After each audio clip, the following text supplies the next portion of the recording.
Hello दोस्तों, मैं are के आप सभी का मेरे YouTube channel study for sale पे स्वागत करता हूं। तो आज हम लोग प्रैक्टिस करने वाले हैं एईडीओ का सेक्शनल टेस्ट एईडीओ का सेक्शनल टेस्ट 5। इसके पहले हम लोग 3 कर चुके हैं, एफएलटी भी 2 करवा चुका हूं, उसके अलावा साइंस का भी करवाया हुआ है जो कि हमारे यूट्यूब के प्लेलिस्ट में आपको मिल जाएगा सब एक साथ। वहाँ पे मैंने एक प्लेलिस्ट बना दिया जिसमें लिखा हुआ है कि एफडेरिया का जो भी एग्जाम करवाया गया है एईडीओ के लिए वो सब वहाँ पे सॉल्व करके डाला हुआ है। उसके साथ ही साथ इसका आपको पीडीएफ जो है मेरे टेलीग्राम चैनल पे मिल जाएगा, लिंक डिस्क्रिप्शन में दिया हुआ है।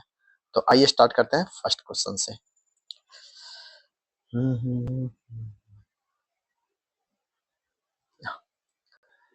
फर्स्ट है लागत मूल्य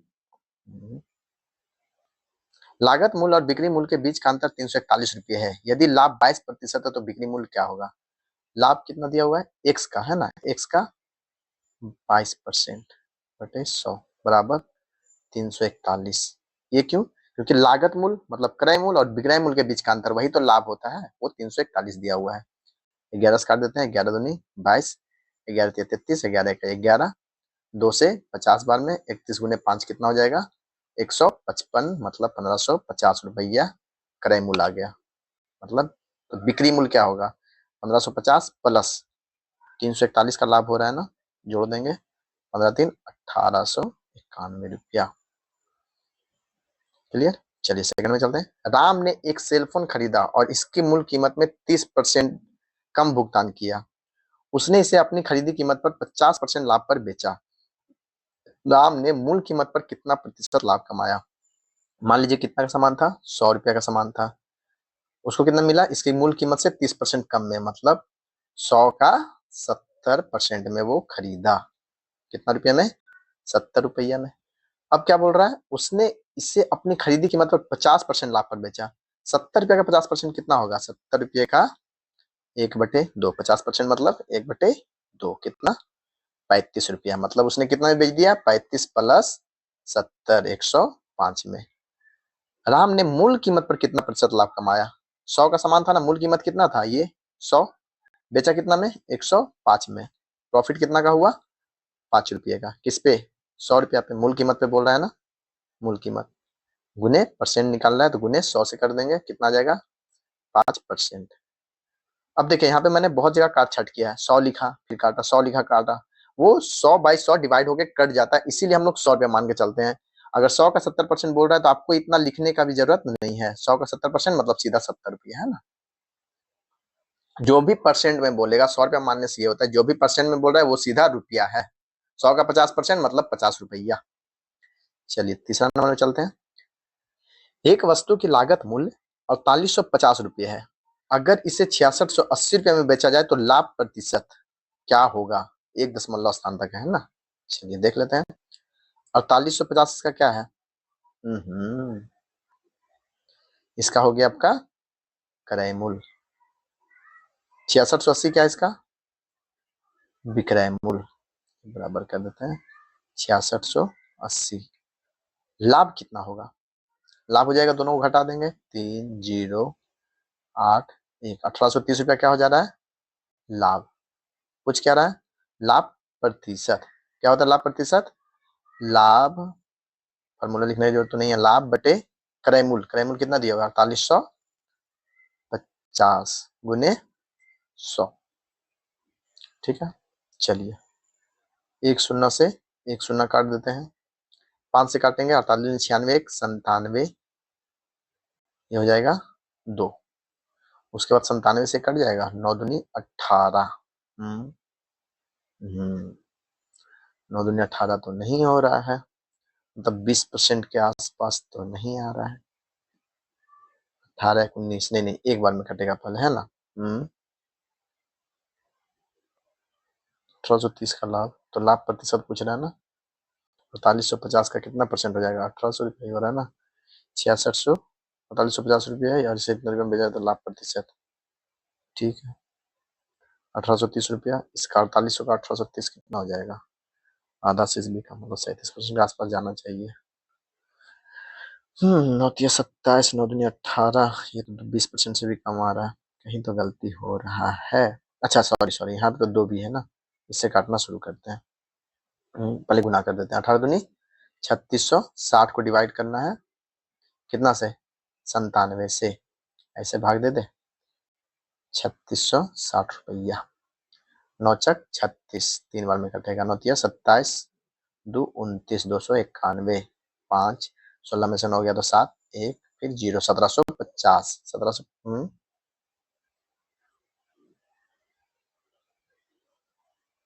27, 2 29, तो ये कहाँ, एक कहाँ जाएगा, एक नहीं आएगा ना।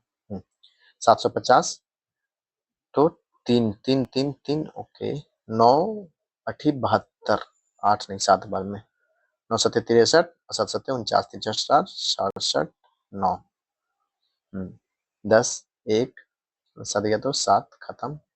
37 पॉइंट समथिंग, यही एक आंसर आ रहा है आपका, 37.7। क्लियर। चलिए ऐसे भी यहाँ 10 बैठाएंगे तो 7 बार में कटेगा ही। थर्ड नंबर में चलते हैं।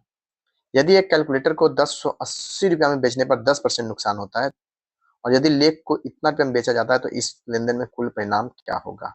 1080 में बेचने पर क्या है, 10% का नुकसान। 1080 में बेचने पर 10% का नुकसान मतलब क्रय मूल्य क्या होगा, 100/90, ये होगा विक्रय मूल्य गुने 100/, लाभ माइनस जो आपको परसेंटेज है ना, 100 - 10, 90, 0 से 0 काट दीजिए, 9 बनमा, और टोटल से कितना हो गया, 1200 रुपया इसका क्रय मूल्य हो गया। पता है ना कैसे निकलता है, विक्रय मूल्य गुने 100/100 माइनस हानि या फिर 100 प्लस लाभ, ये निकलता है प्रतिशत, राइट। इस तरह सॉल्व कीजिए, आपका क्रय मूल्य आ गया कितना, 1200 रुपया, बेचा गया कितना में, 1350 में। 1350 का नेक्स्ट विक्रय मूल्य जब लेख को बेचा गया तब 1350 विक्रय मूल्य। लाभ कितना हो गया, दोनों का अंतर 150 रुपया।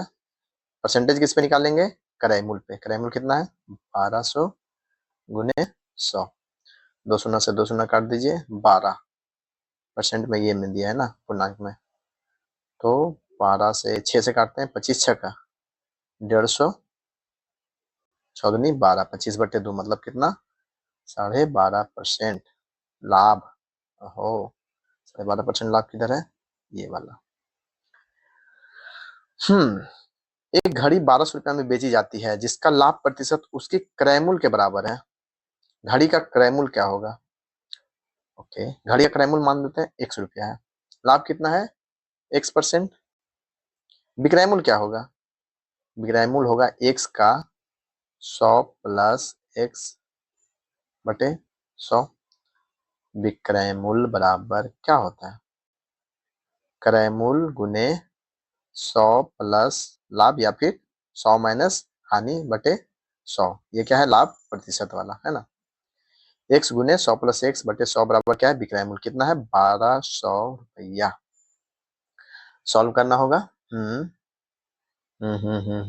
अगर टाइप पुटअप करके देखें तो, पुट करके देखें 400 प्लस 400 का 400%, हम पता नहीं, सॉल्व कर लेते हैं।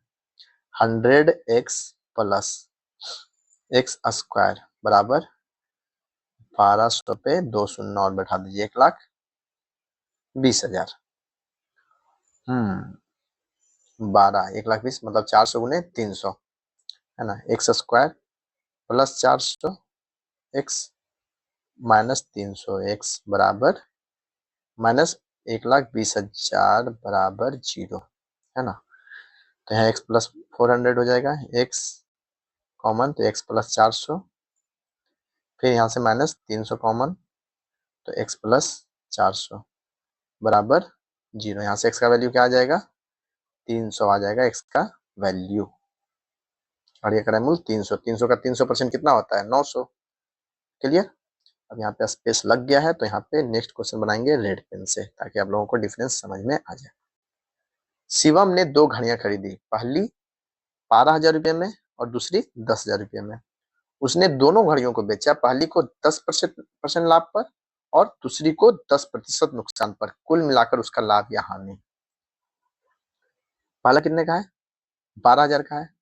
उसमें क्या किया, उसने दोनों में पहली को 10% लाभ, इसका 10% लाभ कितना होगा, इसका 10% लाभ होगा 1/10 ना, तो 1200 रुपया। 10% बराबर 1/10, 12,000 का 1/10 कितना हो जाएगा? 10%। दूसरा कितना है? 10,000 का घड़ी है, उस पे क्या बोल रहा है? हानि 10%। इसका हानि 10% कितना होगा? -1000, 1/10 है ना, 1000 रुपया। लाभ इतना कमा रहा है, हानि इतना हो रहा है। ये कितना है? ये लाभ है, ये इसमें हानि हो रहा है दूसरे वाले में। टोटल क्या हो गया? दोनों को घटा देते हैं आपस में, मतलब 200 रुपया का इसको लाभ हो रहा है। कितना पे? कितना पे हो रहा है? ये देखिए 12,000 का पहला था, दूसरा 10,000 का था, मतलब टोटल 22,000 इसका क्रय मूल्य था, उस पर 200 इसको लाभ मिला है। तो इधर थोड़ा घसकाते हैं, 200 लाभ मिला है कितना पे? 22,000 पे गुने 100%, ये लाभ इसका निकल रहा है ना। 2 शून्य से ये 2 शून्य काट दीजिए, 1 शून्य से ये 1 शून्य काट दीजिए, 10 दूनी 20, 11 दूनी 22, 10/11% आ सकता है। 10/11 मतलब 0.1199, 0.909% लाभ। ठीक है, थोड़ा सा स्पेस ले लिया। चलिए लाभ प्रतिशत निकालिए। यह मानते हुए कि अनुभव ने अपनी स्कूटर 31,500 रुपये 524 में बेची, जिसमें उसे बिक्री मूल्य का 1/6वां हिस्सा लाभ हुआ है। कितना हुआ है? बिक्री मूल्य का 1/6वां हिस्सा। परसेंट बोल रहा है ना, तो परसेंट निकालने के लिए हम इस तरह से निकाल देते हैं। बिक्री मूल्य कितना था, ये छोड़ दीजिए, इससे अभी मतलब नहीं है।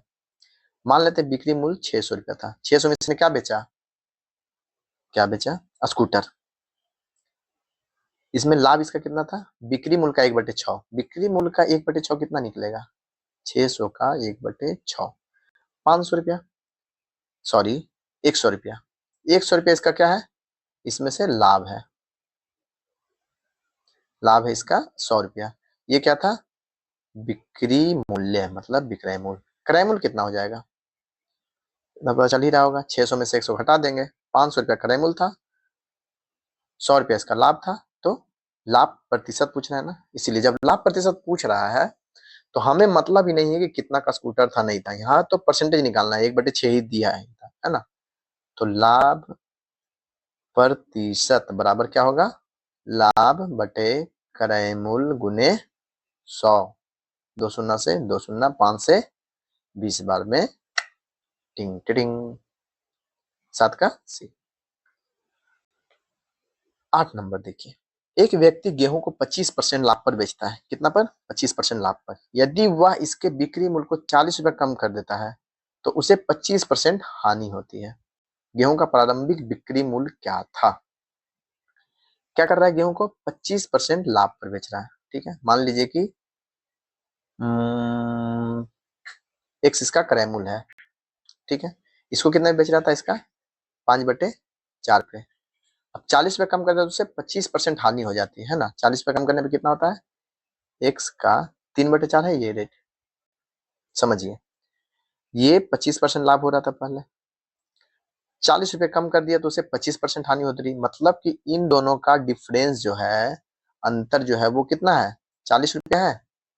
पहले ये इतना लाभ ले रहा था, बाद में इतना हानि सहा, तो 40 रुपए का इसका डिफरेंस है। दोनों रेट में 40 रुपए का अंतर है। ऊपर तो 5x है, इसमें 3x है।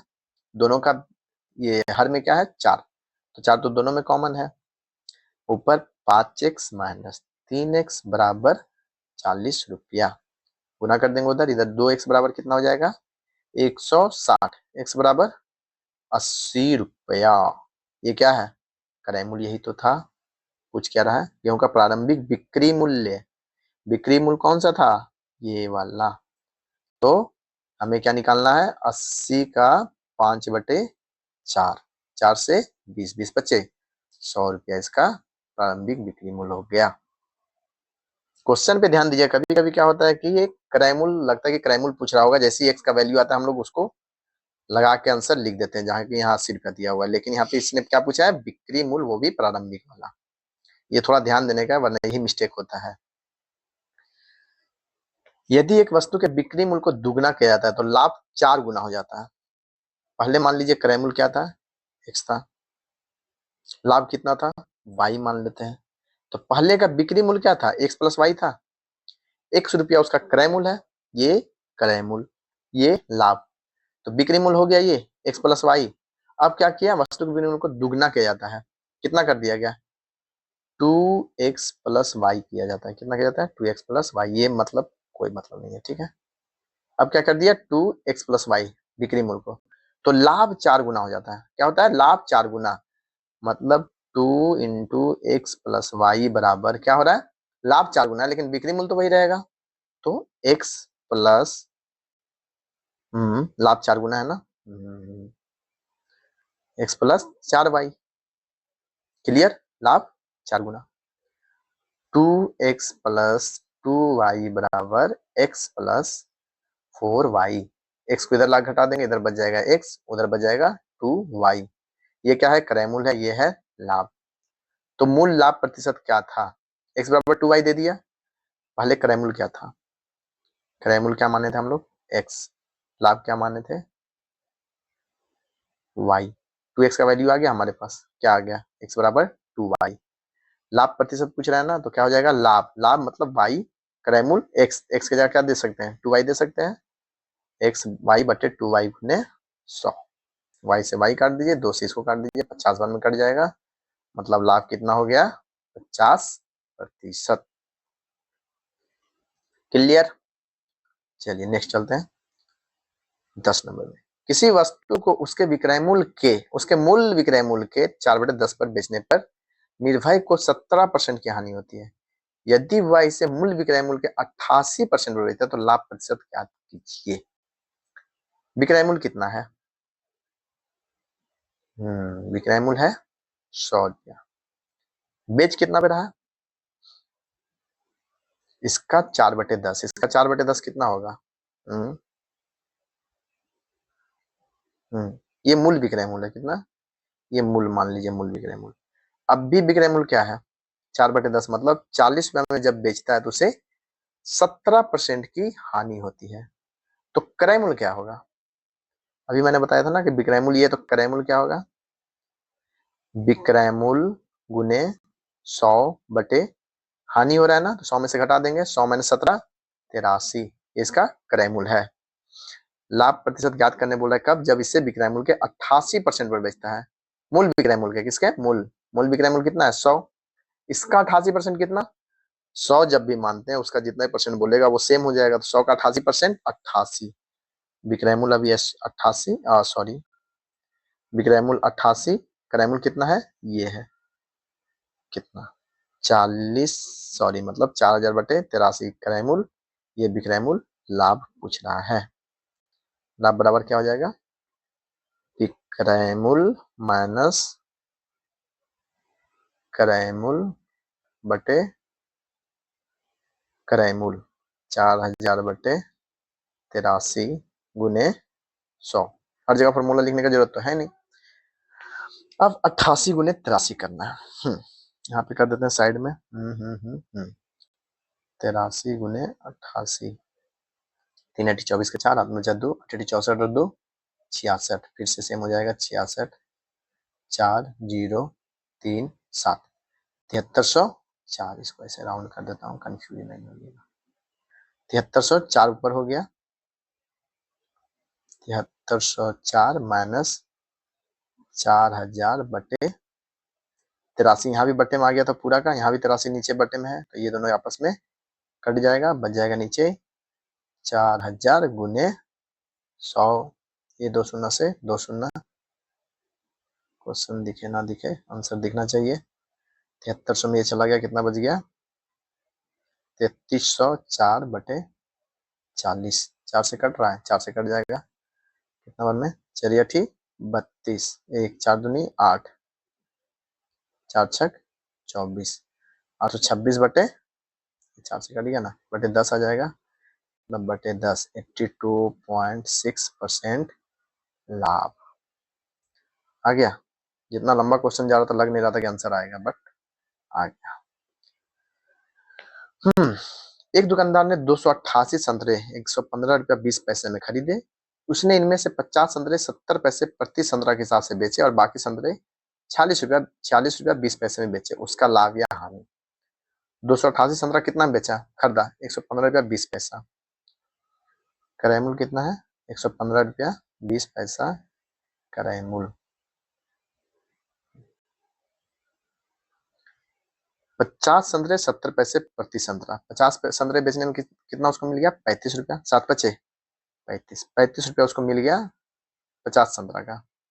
बाकी कितना संतरा बचा, 288 था, उसमें से 50 चला गया, 238 संतरा भी बचा हुआ है। उसको कैसे बेच रहा है, ₹46 में पूरा बेच दिया। कितना संतरा बचा हुआ कोई मतलब ही नहीं, कितना में बेचा इसको, ₹46 मतलब 45 का 29, 81.2 में ये पूरा बेच दिया। विक्रय मूल्य, ये क्रय मूल्य दिया हुआ है, ये विक्रय मूल्य दिया हुआ है। हानि हो जाएगा क्योंकि क्रय मूल्य से बोलो, क्रय मूल्य से ज्यादा, क्रय मूल्य से कम क्या है, विक्रय मूल्य। कितना का हानि हो रहा है, 8 3 11, ₹34 का हानि हो रहा है। किसमें, क्रय मूल्य में। 115.2 गुने 100, एक और पॉइंट हटाते हैं, यहाँ 0 देते हैं, 1000। ओहो, सॉरी, ये परसेंट पूछ ही नहीं रहा है, हम लोग इतना मेहनत ही क्यों कर रहे हैं। सिर्फ हानि पूछा था ना कितना रुपया, ये तो हानि तो यहीं पे आ गया था। कितना है, ₹34। इतना क्रय मूल्य, इतना विक्रय मूल्य, हानि ₹34। ठीक है, चलिए। 4 कुर्सियों और 3 मेजों की लागत ₹2100 है और 5 कुर्सियों और 2 मेजों की लागत ₹1750। 4 कुर्सी को मान लेते हैं x, तो 4x प्लस 3y बराबर 2100। नेक्स्ट क्या है, 5 कुर्सी 5x प्लस 2y बराबर कितना है, 1750। एक कुर्सी की लागत पूछ रहा है, कटना क्या चाहिए, मेज वाला खत्म होना चाहिए, तो यहाँ क्या करेंगे, गुने 2 गुने 3, ताकि y वाला वैल्यू सेम हो जाए। फिर क्या आ जाएगा, 8x प्लस 6y बराबर 4200, 15x प्लस 6y बराबर 17 5250, माइनस माइनस माइनस, ये दोनों कट गया, ऊपर क्या बच गया, -7x बराबर -1050। ये तो माइनस माइनस गया, 7 से काट दीजिए, कितना हो गया, 7 इकाई 7, 7 डेढ़ 10, 150, x बराबर 150 रुपया, 150 टका लगेगा, 150 रुपया देगा वाला है ना। चलिए नेक्स्ट है 13 नंबर, 47 वस्तुओं की बिक्री मूल्य 50 वस्तुओं की लागत मूल्य के बराबर है। मतलब 47 का विक्रय मूल्य बराबर 50 का क्रय मूल्य।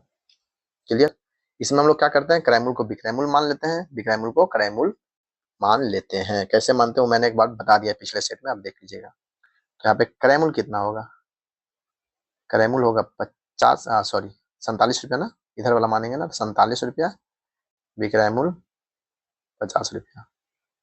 ऐसे भी कर सकते हैं, इतना विक्रय मूल्य इतना बराबर कितना, तो विक्रय मूल्य क्रय मूल्य इधर ले आएंगे, 50 उधर रहने देंगे, 47 इधर ले आएंगे, हो गया क्रय मूल्य 47 विक्रय मूल्य 50, क्रय मूल्य 47 विक्रय मूल्य 50। लाभ कितना हो गया, ₹3 का, किसके अपेक्षा, 47 के अपेक्षा, बटे 47 गुने 100, 300 बटे 47%। इसको निकालने का तरीका मैंने क्या बताया था, 5 6 30, 6 बार में कट रहा था ना पूरा, 6 नहीं कटा, क्या बचा होगा 18, क्योंकि 3 का डिफरेंस है यहाँ पे, 3 6 18 बटे 47%, 6.18 बटे 47, ये बताया था मैंने ना।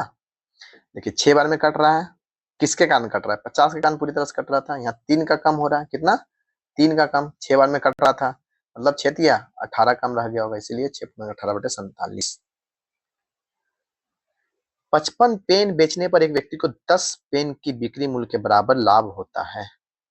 55 का विक्रय मूल्य बराबर 55 का क्रय मूल्य तो होगा ही होगा, प्लस क्या होगा, 10 पेन का बिक्री मूल्य के बराबर लाभ, प्लस 10 का विक्रय मूल्य, 10 इधर ला घटा देंगे, 45 विक्रय मूल्य बराबर 55 क्रयमूल, तो विक्रयमूल बटे क्रयमूल बराबर 11 से काट देते हैं, ऊपर 11 नीचे 9, विक्रयमूल 11 क्रयमूल 9, लाभ कितना हो गया 2 बटे क्रयमूल गुने 100, 200 बटे 9 कितना हो जाएगा, 9 दूनी 18, 1 10, 9 इकाई 9 ने 1 बटे 9, 21 नमा कहाँ गया भाई, 21 नमा कहाँ से होगा, 22 नमा, 9 दूनी 18, 2 20, 9 दूनी 18, 22.2/9, ठीक है ये वाला। नेक्स्ट चलते हैं 15, एक दुकानदार 10 संतरे 50 रुपए की दर से खरीदता है, कितने में, 10 संतरे 50 की दर से, और 12 संतरे 74 रुपए की दर से बेचता है, उसका लाभ या नुकसान प्रतिशत क्या है। 10 संतरे कितना में, 50 रुपए की दर से, मतलब इसमें ऐसे कर सकते हैं कि ऐसे तो एक संतरे का मूल्य निकाल देंगे, कितना निकल जाएगा, 5 रुपया, क्रय मूल्य कितना हो गया 5, विक्रय मूल्य कितना हो जाएगा 74 रुपया में 12 संतरे, ये हो जाएगा। लाभ या नुकसान 12/60 पॉइंट में आएगा, सॉल्व करना पड़ेगा। दूसरा ऑप्शन क्या होता है, दोनों को बराबर कर देना, इसीलिए मैं यहाँ पे आपको लेके गया कि ये काटिएगा पॉइंट में आएगा, फिर सॉल्व कीजिए, जैसे 12 चक 72, फिर 2, 12 इकाई 12, 6, 12 पच्चीस 60, 6.15, लाभ कितना का हो रहा है 1.15 बटे क्रय मूल्य गुने 100, ये 100 से ये 100 कट गया, 5 कितना बार में 23 बार में 23%, आया नहीं, गलत हो गया होगा, फिर से काट के देखते हैं, 12 छक 72 बच गया 2, 12 इकाई 12, 8 80, फिर 12 छक 72, फिर 8 बचेगा 80, फिर 12 छक 72, फिर 8 बचेगा, है ना। तो इसको ऐसे सॉल्व नहीं करना है, कैसे करना है वो दिखाता हूँ, पहले इसको मिटा देता हूँ, स्पेस भी तो चाहिए। इसका आसान तरीका ये होता है कि आप ये जो 10 संतरा है, यहाँ 12 संतरा है, दोनों क्वांटिटी को सेम कर दीजिए, 12 और 10 कैल्शियम कितना होगा 60 संतरा, 60 संतरा खरीदने पे क्या होगा कि आप एक ऐसा क्वांटिटी निकाल पाएंगे जिसमें क्रयमूल और विक्रयमूल निकल पाएगा कि 60 संतरा खरीदा, मान लीजिए 60 संतरा पे अगर बात किया जाए, दोनों कैल्शियम ले लिए, दो 10 से भी कट रहा है और 12 से भी, तो 60 संतरा का क्रयमूल क्या हो जाएगा, 10 का 50 रुपये, तो 60 का 300 रुपये, विक्रयमूल क्या हो जाएगा 12 का कितना है 74 रुपया, तो 12 पच्चे 60, 5 गुना संतरा खरीद रहे हैं, तो विक्रयमूल कितना हो जाएगा 74 का 5 गुना, मतलब 370 रुपया। लाभ कितना है, देखिए कितना सिंपल निकल गया, लाभ कितना है 70 रुपया, प्रतिशत कितना हो जाएगा लाभ प्रतिशत, तो लाभ प्रतिशत यहीं पे लिख देते हैं, 70 बटे क्रय मूल्य गुने 100, 309 से 209 से 209, 70 बटे 30, 26 तिया 23 तिया 69, 170, ठीक है समझना है, इसीलिए हम लोग 60 संतरा किए हैं ताकि काटने में आसानी हो। आगे चलते हैं, अरुण ने अपने सामान को 10% हानि पर बेचा है, यदि सामान की बिक्री मूल्य में 270 रुपए की वृद्धि की गई होती तो उसे 8% लाभ होता, कितना लाभ होता 8%। पहला विक्रय मूल्य क्या था एक्स, मान लीजिए क्रय मूल्य है, तो विक्रय मूल्य क्या होगा एक्स का 9/10, दूसरे में क्या हो रहा है 8% का लाभ हो रहा है, कितने का 8% का, तो एक्स का 108/100, ठीक है। दोनों का अंतर बोल रहा है, क्या बोल रहा है, यदि सामान की बिक्री मूल्य में 270 की वृद्धि की गई होती तो उसे 8% लाभ होता, मतलब ये और ये दोनों का अंतर कितना है 270 रुपया, तो 108 x/100 माइनस इसको 90 रहने देते हैं, 90/100 रहने देते हैं, आसान होगा है ना, 90 x/100 बराबर 270 रुपया, दोनों का सेम नीचे कितना हो जाएगा 108 माइनस 90, 18 x बराबर 270, काट दीजिए, 9 दूनी 18, 9 तिया 27, 2 से फिर काट दीजिए 15 बार में, तो एक्स कितना आ गया 1500 रुपया। अरुणा के लिए सामान की लागत मूल्य यही था ना एक्स, एक्स कितना है 1500। ये हो गया पहला तरीका। एक दूसरा तरीका मैं बताता हूँ जो सिंपल होता है, बहुत ही बढ़िया होता है। पहले क्या कर रहा है, 10% हानि पे बेच रहा है ना। आप मान लीजिए क्या मन मानते थे कि वस्तु कितने का है, 100 का है, 10% हानि पे बेच रहा है, मतलब कितना में, 90 में दिख रहा होगा, हाँ 90 में। यदि बिक्री सामान की बिक्री मूल्य में 270 की वृद्धि होती है तो उसे 8% लाभ होता है, मतलब कि 90 की जगह कितना हो रहा है, 108। कितना का अंतर, 18 रुपया का अंतर। कब, जब ये 100 रुपया का था, ठीक है। अभी कितना का अंतर हो रहा है, 270 का। तो 270 का अंतर हो रहा है, तो 100 का वैल्यू क्या हो जाएगा, है ना, क्रय मूल्य क्या हो जाएगा, 270 बटे 18 गुने 100 हो जाएगा। 18, 18 इकाई 18, 18 पचे 90, कितना हो जाएगा, 1500 रुपया इसका कीमत हो जाएगा। देखिए आया ये। तो ये ज्यादा शॉर्ट वे होता है, बस सबको समझ में आना चाहिए। चलिए नेक्स्ट चला जाए, क्वेश्चन नंबर 17। एक दूध व्यापारी 50 रुपये प्रति लीटर की दर से 30 लीटर दूध खरीदता है और उसमें 20 लीटर पानी मिलाता है। कितना मिलाता है, 20 लीटर, पानी तो मुफ्त है। यदि वह इस मिश्रण को 48 रुपये प्रति लीटर की दर से बेचता है तो लाभ प्रतिशत क्या होगा।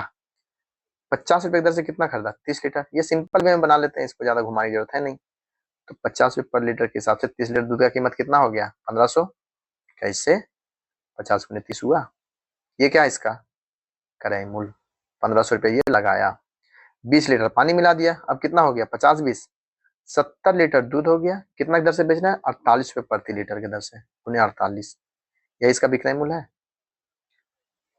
ये इसका विक्रय मूल्य है। 8 7 56 का 6 हाथ में 5, 7 चक 28 5 33, 336 पे एक शून्य, 3360 में बेच रहा है। हाँ ऐसे कैसे, 50 20 70 लीटर इंटू 48, पहले कैसे बेच रहा था, 50 रुपये, बचती है 1500। हाँ 3360 रुपया में बेच रहा है। विक्रय मूल्य ये है, क्रय मूल्य ये है, लाभ कितना हो गया, 1860 रुपया। लाभ तो ज्यादा हो गया, इससे कैसे हो सकता है। हाँ देखिए यहाँ पे हो गया है क्या, गलती। ये जो 70 लीटर हमने लिखा है, ये 70 लीटर नहीं होगा, ये होगा 30 लीटर पहले था, 20 लीटर बाद में मिलाया, मतलब 50 लीटर गुने 48 रुपए लीटर, कितना हो गया, 2400। लाभ कितने का हो गया, 900 का।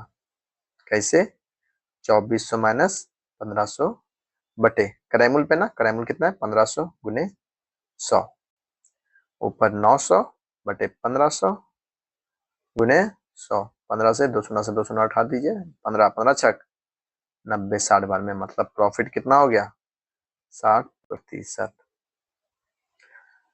चलिए 17 हो गया, 18 में चलते हैं। एक व्यक्ति चावल को 8% लाभ पर बेचता है और वास्तविक माप से 25% कम वजन का उपयोग करता है, उसका लाभ प्रतिशत क्या होगा, क्या होगा। देखिए 25% कम बोल रहा है, यहाँ 8% लाभ बोल रहा है, तो एक काम करते हैं, 100 रुपए किलो मान लेते हैं चावल बेचता है। कोई उसके पास कितना चावल, 100 रुपये चावल ये खरीदा, बेच कैसे रहा है, 108 रुपये का। कैसे बेच रहा है, 108 रुपये का। कोई उसके पास गया कितना चावल लेने, 4 kg, 25% दिया हुआ इसीलिए 4 kg हम लोग मान रहे हैं ना, 1/4 होता है ना 25%। तो 4 kg लेने गया, वो उसको कितना दे दिया, 25% कम, मतलब 3 kg दे दिया 4 kg के नाम पे। वो कितना पे किया होगा, 4 kg का पे किया होगा, मतलब 108 चक 432 रुपया उसने दिया उसको, ये लो भाई 432। उसका कितना लगा था पूंजी उसमें, वो 3 का 4, सॉरी 25% कम करता है ना। 4 kg की जगह कितना दे दिया उसको, 3 kg दिया, 25% कम दिया ना। तो वो 3 kg कितना में खरीदा था, 300 में खरीदा था। इसको 4 kg के नाम पे दे दिया 3 kg, दाम भी 108 रुपया लिया, 432 रुपया में दिया। लाभ कितना हो गया, 32 रुपया बटे 300 गुने 100, क्योंकि क्रय मूल्य 300 है। 2 शून्य से 2 शून्य, कितना हो गया, 10 पूर्णांक, हाँ आया नहीं भाई, आएगा, यहाँ 132 है, ठीक है। 132 बटे 3, 3 2 5 1 6 कट जा रहा है, 3 चक 12, 3 चक 12, 44%। लाभ होगा। आया समझ में? और ये होता है हम लोगों के साथ जब जाते हैं तब। नेक्स्ट है 19 नंबर। एक दुकानदार एक वस्तु का वजन 1 किलोग्राम के बजाय 930 ग्राम करता है और इसे लागत मूल्य पर बेचता है। 15 किलोग्राम वस्तु बेचने पर उसका लाभ प्रतिशत, देखिए जितना 1 किलो बेचने पर लाभ होगा उतना ही 15 किलो बेचने पे लाभ होगा। नहीं, वो लाभ अलग होगा, लेकिन लाभ प्रतिशत कितना होगा? सेम। अगर 1 किलो बेचते हैं तो जितना प्रतिशत होगा 100 मतलब 15 किलो बेचने में भी उतना ही प्रतिशत होगा, परसेंटेज तो सेम रहेगा। तो हम लोग कितना निकालेंगे 1 किलोग्राम पे?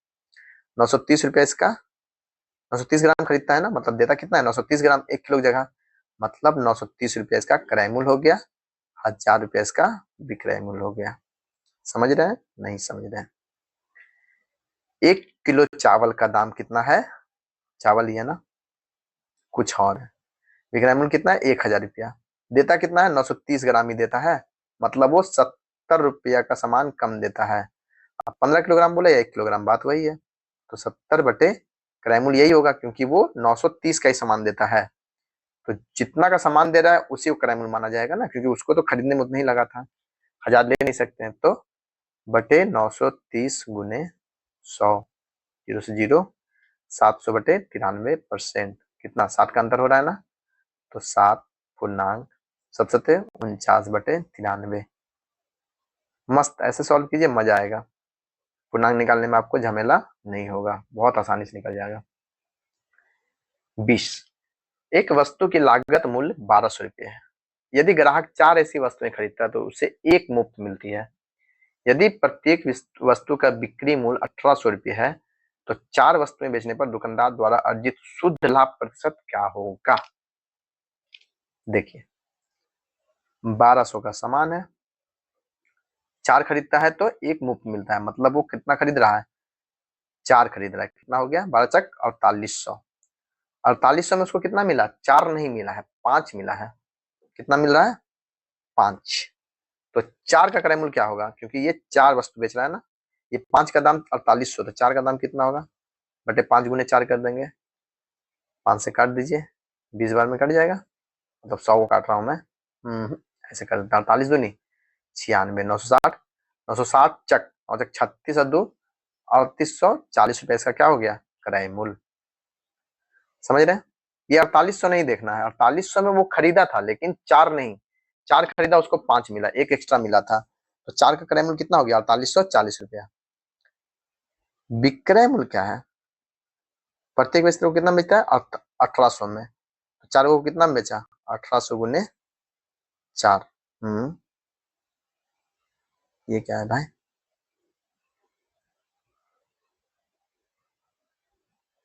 परसेंटेज तो बहुत ज्यादा आ जाएगा, 18 चक 7200 हो जाएगा, कहीं तो गड़बड़ हुआ है। लागत मूल्य 1200 रुपये है। यदि ग्राहक 4 हा, सॉरी सॉरी सॉरी, यहाँ पे हो गया है गड़बड़, गड़बड़ हो गया है बहुत बड़ा। चलिए देखिए, वस्तु की लागत कीमत कितना है? 1200 रुपये है ना। ग्राहक 4 ऐसी वस्तुएं खरीदता है तो उसे एक मुफ्त मिलती है, मतलब कि 1200 का एक वस्तु है, 4 खरीदने पे एक उसको फ्री मिलता है वस्तु। किसको? ग्राहक को। ये दुकानदार का क्रय मूल्य है। ये किसका है? दुकानदार का क्रय मूल्य 1200 रुपये पर वस्तु। ये कितना में खरीदता है? ये 1800 में इसको एक देता है। कितना में देता है? 1800 में, लेकिन 4 खरीदने पे एक मुफ्त देता है, मतलब कितना का डिस्काउंट दे रहा है? समझ रहे हैं? ये डिस्काउंट दे रहा है 20% का, कि 5 लीजिए तो एक मुफ्त। 4 खरीदने पे एक मुफ्त, मतलब क्या होगा कि 5 खरीदने पे एक मुफ्त मिल रहा है, वही ना, एक फ्री का हो जा रहा है, तो मतलब 20%। इस पे 20% का ये डिस्काउंट मिल रहा है। कितना मिल रहा है? 20% का, मतलब 360 का डिस्काउंट। कितना में दे दे रहा है इसको? 1440 में इसको दे रहा है विक्रय मूल्य। एक वस्तु, कितनी वस्तु? एक वस्तु। प्रॉफिट कितने का हो रहा है? 244। 240 का विक्रय मूल्य माइनस क्रय मूल्य, 240 का प्रॉफिट, क्रय मूल्य 1200 गुने 100। दुकानदार का ये प्रॉफिट हुआ ना 12, 12 दूनी 24, 20% का लाभ। क्लियर? क्योंकि 1800 पे 4 वस्तु खरीदने पे एक मुफ्त दे रहा है ना, तो 1200 जब हम एक वस्तु क्रय मूल्य माने तो यहाँ पे एक वस्तु का विक्रय मूल्य निकाल दिए। 21 नंबर देखते हैं। 8,000 रुपया पर 10% वार्षिक दर से 6 वर्षों में साधारण ब्याज ज्ञात कीजिए। क्या होता है? पी मतलब मूलधन गुने समय गुने दर बटे 100, यही होगा ब्याज। 2 शून्य से 2 शून्य काट दीजिए, 8 छक 4800 रुपया। ये हो गया आपका जो आपने पहले पढ़ा था। इसे निकालने का तरीका क्या होता है? 8,000 का 60% निकाल दीजिए। एक साल में 10%, तो 6 साल में 60%, 800 का 60% निकाल दीजिए, है ना। वही मैंने यहाँ भी किया है। चलिए, यदि 2 वर्षों में साधारण ब्याज की दर क्रमशः 4% और 5% है तो 25,000 पर कुल भुगतान करने योग्य राशि क्या होगी? कुल पहला वर्ष 4%, दूसरा वर्ष 5%, मतलब कितना? टोटल 9% साधारण ब्याज है, तो सीधा सीधी हम लोग ब्याज को जोड़ सकते हैं ना। तो 25,000 रुपया इसका लागत मूल्य था, 9% इसको ब्याज मिल गया, कितना हो गया प्रॉफिट? 25 नमा 2 25, 2250 रुपया इसका प्रॉफिट हो गया। 25,000 पहले से मतलब मूलधन था, तो भुगतान करने योग्य राशि कितना हो जाएगा? 25,000 प्लस 2250, कितना हो जाएगा? 25 दो 27,250 रुपया इसको चुकाना पड़ेगा। 22 का डी। चलिए 23 का देखते हैं। कितनी राशि 6% वार्षिक साधारण ब्याज की दर पर 5 वर्षों में 1800 रुपये अर्जित 1800 रुपये ब्याज अर्जित करेगी? पहले उस फॉर्मूले बना देते हैं। ब्याज बराबर क्या होता है? ब्याज यही है ना, 1800 मूलधन पी गुने आर, आर कितना है? 6% गुने टी, टी 5 साल दे दिया बटे 100, ये 5 वर्ष है ना। 6 बचे 30, 30 से काट देते हैं, 0 से 0, ये 60 बार में पी, मूलधन कितना हो जाएगा? 6,000 रुपया। ऐसे क्या करते हैं? 6% की दर से कितना? 5 वर्षों में 6 बचे 30%, 30% का वैल्यू 18,000 रुपया, 1800 रुपया। तो एक्स का वैल्यू मतलब टोटल 100% का कितना हो जाएगा? बटे 30 गुने 100, 3 छक 18, 6,000 रुपया, है ना। दोनों तरीका से याद रखिए, क्योंकि ये तो सिंपल क्वेश्चन तो आराम से बन गया, थोड़ा सा भी घुमाएगा तो आप इस तरीके से जल्दी बना सकते हैं। एक वर्ष के लिए मूलधन और मिश्रधन का अनुपात 5:6 है। वार्षिक साधारण ब्याज की दर ज्ञात कीजिए। मूलधन कितना है? पी कितना है? 5। मिश्रधन, मिश्रधन कितना है? मिश्रधन को क्या बोलते हैं? ए। ये कितना है? 6। ब्याज कितना हो गया? ब्याज हो गया 1 रुपया। 1 रुपया 5 रुपया का कितना परसेंट है? 20%। एक साल का ब्याज दिया हुआ है ना, तो 20% टोटल, मतलब टोटल 20%। अगर ये 2 साल का रहता तो 20 को कितना से डिवाइड मारते हैं? 2 से मार देते हैं। 25 नंबर देखिए।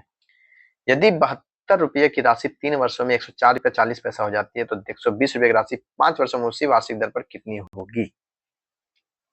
3 वर्ष में 140 रुपया 4 पैसा, 72 रुपया था, 104 रुपया 40 पैसा हो गया, कितना ब्याज अर्जित हो गया? 30 दो 32.4। इतना ब्याज अर्जित हुआ कितने दिन में? 3 साल में।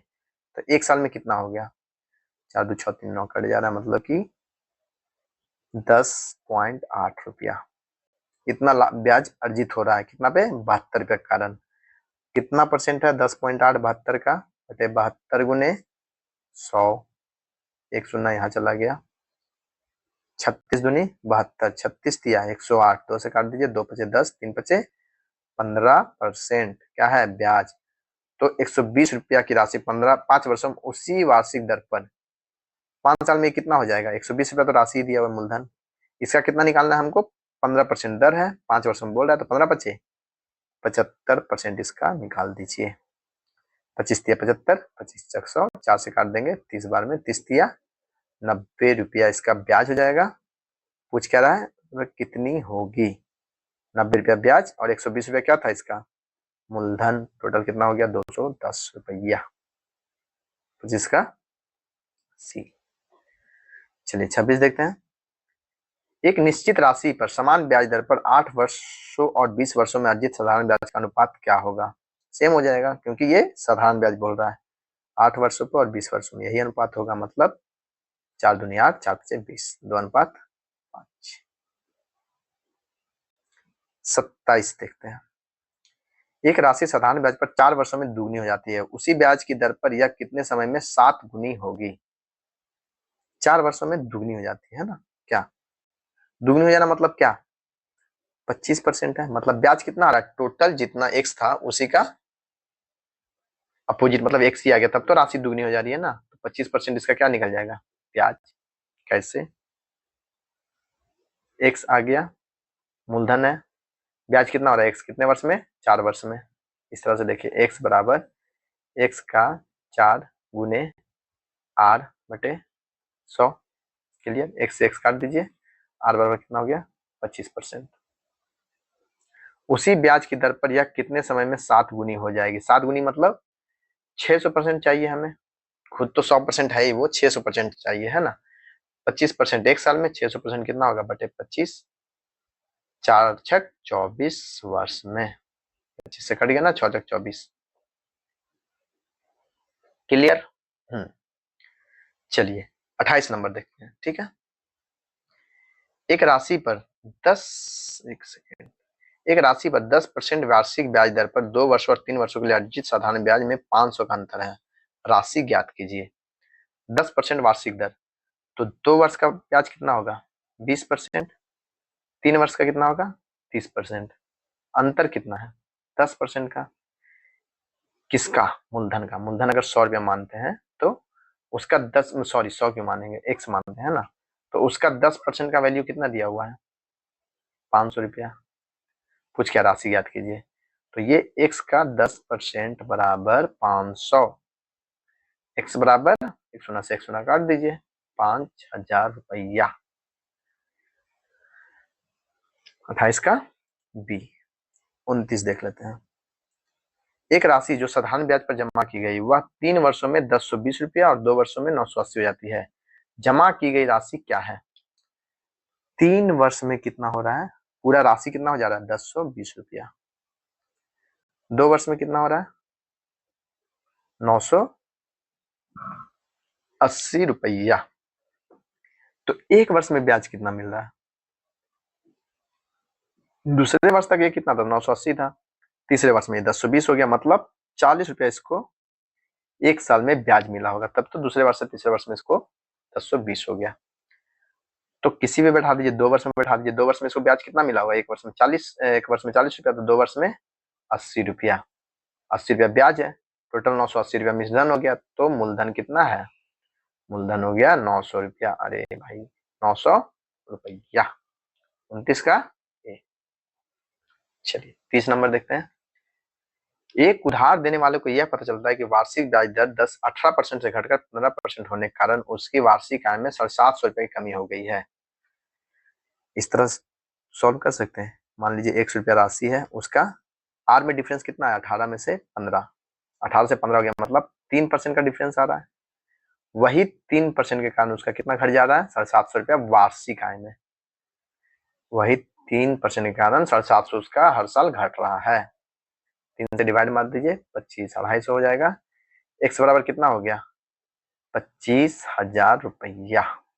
इसका पूंजी किधर है? पूंजी। 31 देखिए,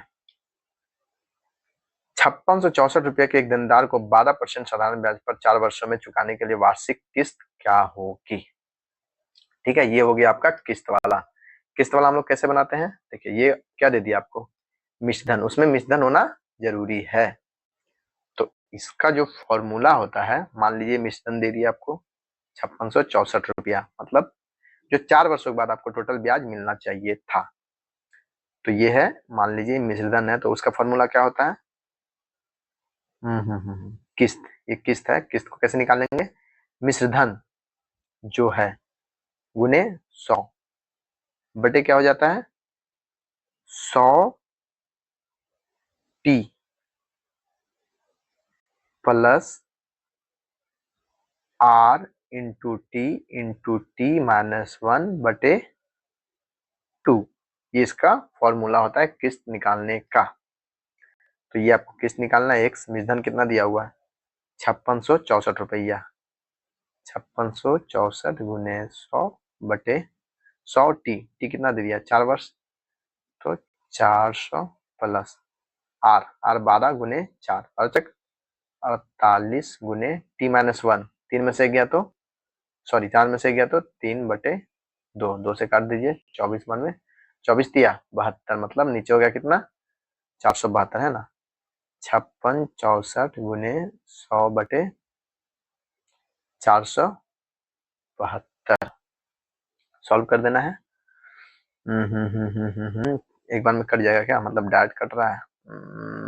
काट के देखते हैं 472 से एक बार में 472 बाकी कितना बच गया 28 और 66 66 8 74 20 94 944 47 दूनी 94 दो बार में तो कितना वैल्यू आ गया एक्स का 1200 रुपया ब्याज मतलब किस्त का राशि हो गया है ना 31 का सी 32 देखते हैं यदि ऋण 5 वर्षों में 5% वार्षिक साधारण ब्याज पर है तो 5 समान किस्तों में प्रत्येक 200 रुपये किस्त द्वारा चुकाए जाने वाले कुल ऋण की राशि क्या होगी। क्या करेंगे सेम फॉर्मूला पे बैठा देंगे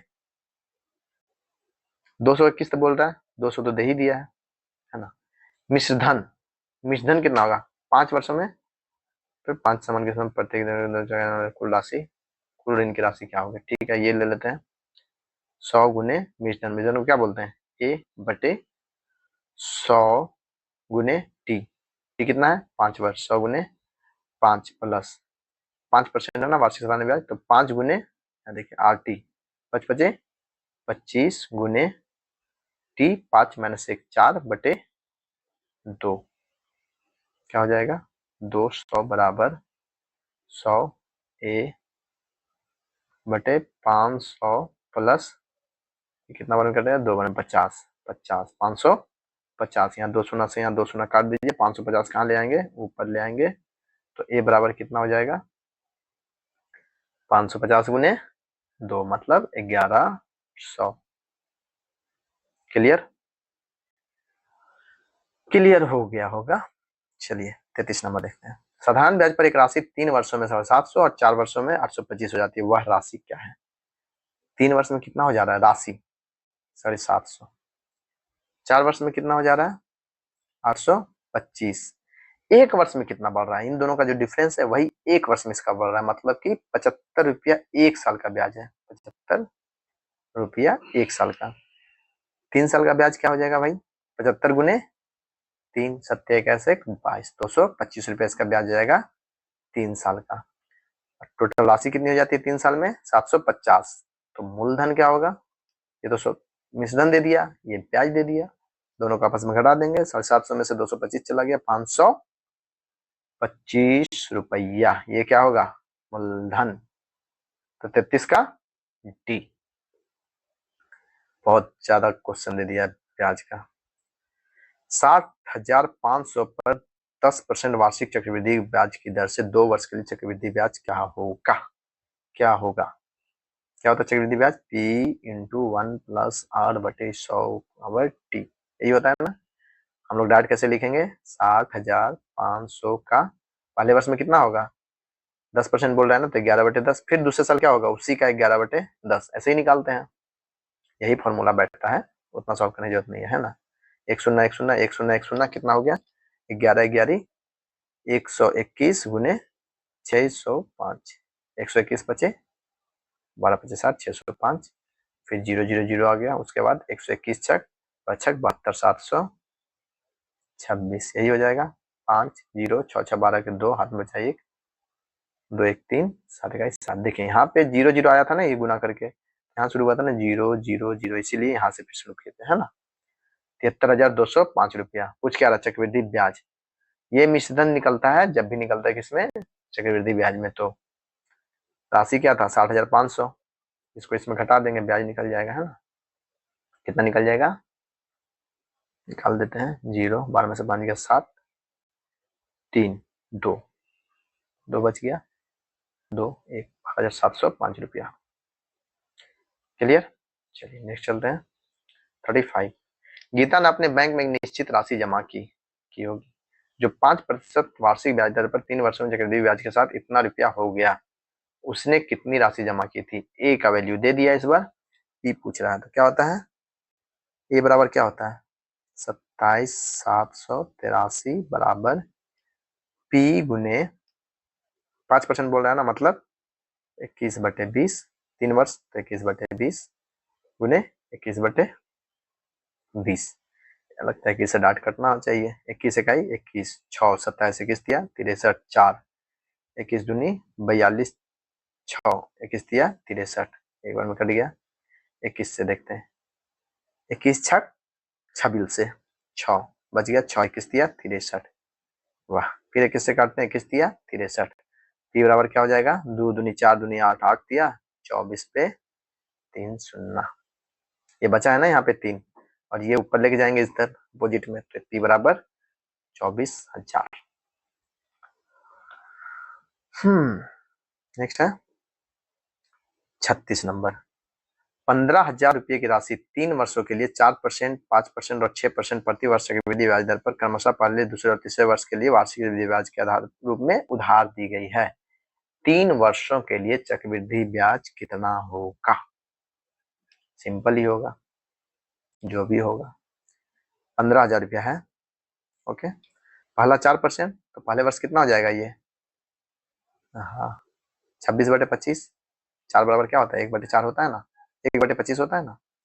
दूसरे वर्ष 5% मतलब 21/20, तीसरे वर्ष 6% मतलब 53/50, 106/100 होता है, दिमाग में काट लीजिए तो ये आ जाएगा। एक शून्य से एक शून्य, एक शून्य से एक शून्य, 5 दूनी 10, फिर एक शून्य। अब क्या करना है 5 से, ये 5 पचे 25, 5 दिया 15, ओहो दशमलव में आ गया। कोई नहीं, यहाँ गुने 2 कर लेते हैं, पॉइंट बैठाना आसान होगा। ऊपर में गुने 2 कर लेते हैं, 26 दिया 78, 78 दूनी 7 दूनी 14, 1 15, 156। फिर कितना हो जाएगा गुना 21, 56 गुना 21 कितना हो जाएगा 156, 312, 6 7 2 3, 3276। अब इसको कितना से गुना कर देंगे 53 से, 53, 6 18 का 8, हाथ में बचा 1, 7 21 22 का 2, हाथ में बचा 2, 32 96 या 2 98। अब 32,007, 5 से गुना करना है तो क्या होगा 32,760 का आधा 16,300, और 376 होता है ना, हाँ 380, 8 2 8 8 16, 6 हाथ में बचा 1, 9 3 12 1 3 हाथ में बचा 1, 6 1 7 1, 1,73,628। लेकिन यहाँ बटे 10 भी था, 5 दूनी 10, तो कितना हो जाएगा बटे 10 करने पे यहाँ पॉइंट आ जाएगा, है ना। 17,362 रुपया 80 पैसा। टोटल कितना था 15,000 रुपया था, ये आ गया कितना, ये आ गया ए। पी कितना दे दिया 15,000 रुपया, इसमें घटा देंगे कितना बच जाएगा 2,362 रुपया 80 पैसा, ये इंटरेस्ट आ गया। ये क्या था ई था। 362 रुपया 80 पैसा है कहीं, होगा ही, गलत थोड़ी ना बना देंगे। चलिए 37 नंबर देखिए। यदि ब्याज अर्धवार्षिक रूप से संयोजित होता है तो 8,000 रुपये पर 20% वार्षिक साधारण ब्याज दर से 1 वर्ष के लिए चक्रवृद्धि ब्याज। अर्धवार्षिक बोलने का मतलब क्या हो गया 20% वार्षिक बोल रहे हैं ना, तो आधा साल में कितना 10%।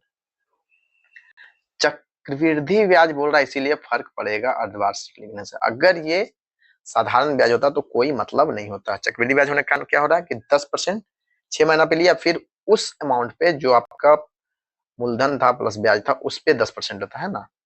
तो ये क्या होगा 8,000 पे 10% लेगा पहला 6 महीना के लिए, तो 11/10, फिर अगला 6 महीना मतलब 11/10, 2 शून्य से 2 शून्य, 11 गिरी 121, ये दोनों काट देते हैं आपस में, मतलब गुना कर दिए, 121 गुने 8 बरोबर 96,968 रुपया 0। 96,180 रुपया क्या हो गया, ये हो गया ए। कभी भी क्या निकलता चक्रवृद्धि ब्याज में ए, मतलब मिश्रधन। पी कितना दिया हुआ है मूलधन 8,000 रुपया, लाभ कितना हो जाएगा 1,680 रुपया, ये इंटरेस्ट आ जाएगा। क्या है ये इंटरेस्ट। चलिए 38 नंबर। ए कहाँ चला गया, हाँ कभी कभी बैक हो जाता है, इसको थोड़ा इधर कस करते हैं। एक राशि पर 2 वर्ष में एक राशि 2 वर्षों में स्वयं का 1.96 गुना हो जाती है जब उसे चक्रवृद्धि ब्याज पर निवेश किया जाता है। ब्याज की वार्षिक दर क्या होगी?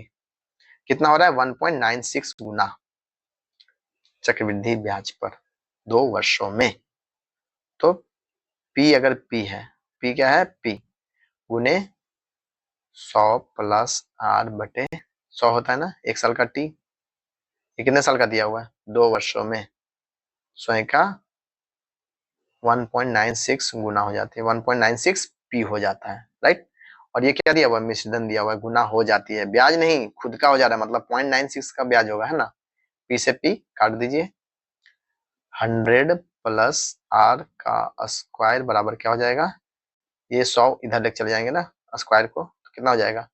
196 गुने 100, क्योंकि 2 पॉइंट तो यहाँ पे डाल दिए हैं, यहाँ से स्क्वायर हटाना है, तो क्या हो जाएगा? 100 प्लस R, इधर क्या हो जाएगा? रूट में 14 निकल जाएगा, इसका निकल जाएगा 10, 140। R बराबर कितना हो जाएगा? 140 उधर हो गया, उधर ले जाके 100 घटा दीजिए, कितना हो गया? 40%। पूछ क्या रहा है? वही तो पूछ रहा होगा। चलिए 39 नंबर देखते हैं। एक राशि 3 वर्षों में 6400 बन जाती है और 5 वर्षों में 8100 रुपया, है ना। 3 वर्षों में 6400, 5 वर्षों में 8100 रुपया। जब ब्याज चक्रवृद्धि रूप से लगता है, ब्याज की वार्षिक दर क्या होगी?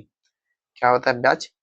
5 साल में क्या होगा? P गुने 1 प्लस R बटे 100 का पावर 5 वर्ष बराबर कितना है? 8100। ओहो 8100। दूसरा वाला क्या है? P गुने 1 प्लस R बटे 100 का पावर 3 बराबर 6400। डिवाइड मार दीजिए सीधा, P से P कट गया, यहाँ 5 है पावर में, नीचे 3 है पावर, ऊपर जाएगा तो क्या होगा? घट जाएगा, 1 प्लस R बटे 100 का पावर कितना हो जाएगा? 2 हो जाएगा। 5 में से 3 घट जाएगा, तो ये 2 शून्य से 2 शून्य काट दीजिए, कितना हो गया? 81 बटे 64। इधर से क्या करना है? रूट हटाना है, तो इधर क्या होगा? वर्गमूल। तो 1 प्लस R बटे 100 बराबर कितना हो जाएगा? 9 बटे 8। R बटे 100 बराबर क्या हो जाएगा? एक उधर जाके माइनस कर दीजिए, तो 9 बटे 8 माइनस 1, 1 बटे 8। R बराबर 100 इधर जाके गुना हो जाएगा, तो इधर से ये चला गया इधर, तो गुने 100 हो जाएगा, ये कट गया, ये कट गया, कितना बार में? 25 बटे 2, मतलब 12.5%। हाँ, क्या निकाल रहे हैं? 12.1 बटे 2। यहाँ पे देखिए कोई भी मैच नहीं कर रहा है, यहाँ देखिए 1 बटे 2 को 4 बटे 8 लिख दिया, है ना। तो 12.4 बटे 8, बहुत स्पेस ले लिया यार ये। इसको कहाँ बनाएंगे? नहीं बनाए क्या? चलिए इसको छोड़ दिया जाए। अरे यार ये क्या हो रहा है? 40 नंबर देखिए। एक निश्चित राशि 5 वर्षों में चक्रवृद्धि ब्याज पर 3 गुना हो जाती है, इसे 9 गुना बनाने में कितने वर्ष लगेंगे? ये थोड़ा ठीक है। P इंटू 1 प्लस R बटे 100 का पावर कितना है? 5 वर्षों में 3 गुना हो जाती है ना, 3P हो गया। बोल क्या रहा है? इसे 9 गुना बनाना है, मतलब ये 3P है ना, इसको 9P कर देना है ना। तो पेन चेंज करते हैं, तो इधर अगर स्क्वायर करेंगे, क्या करेंगे? इधर स्क्वायर, तो इधर भी स्क्वायर करेंगे, देखिए 3 तिया 9P स्क्वायर हो गया। इधर क्या हो जाएगा? 5 दूनी 10 वर्षों में ये चीज होगा। ऐसे इसको बनाने का तरीका क्या है कि इसका जो स्क्वायर हो रहा है वो इसमें गुना होगा, है ना। 3 गुना है, 9 गुना हो रहा, स्क्वायर हो गया, तो इसमें गुना 2 कर देंगे, आ जाएगा। 41 नंबर देखिए। प्रति वर्ष कितने प्रतिशत की दर से एक निश्चित राशि 2 वर्षों में 55 गुना हो जाएगी? ब्याज वार्षिक रूप से संयोजित होगा। वार्षिक रूप से संयोजित होगा लिखने का मतलब समझ रहे हैं? ये कंपाउंड मतलब चक्रवृद्धि ब्याज होता है ना। तो P कोई राशि है, ब्लू चलाना पड़ेगा। एक राशि है क्या? P 1 प्लस R बटे 100 का पावर 2 वर्षों में 55 गुना हो जाएगी ना, तो 2 बराबर 55 गुना। ओके, 55 गुना हो रहा है ना, P से P कट गया। 1 प्लस R बटे 100 बराबर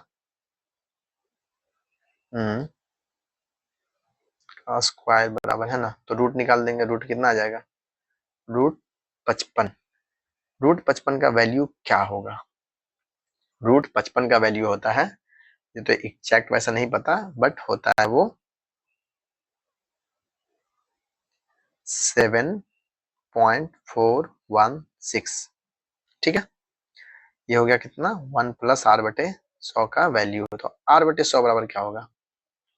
उधर ले जाके घटा देंगे तो 6.416। आर बराबर कितना हो जाएगा?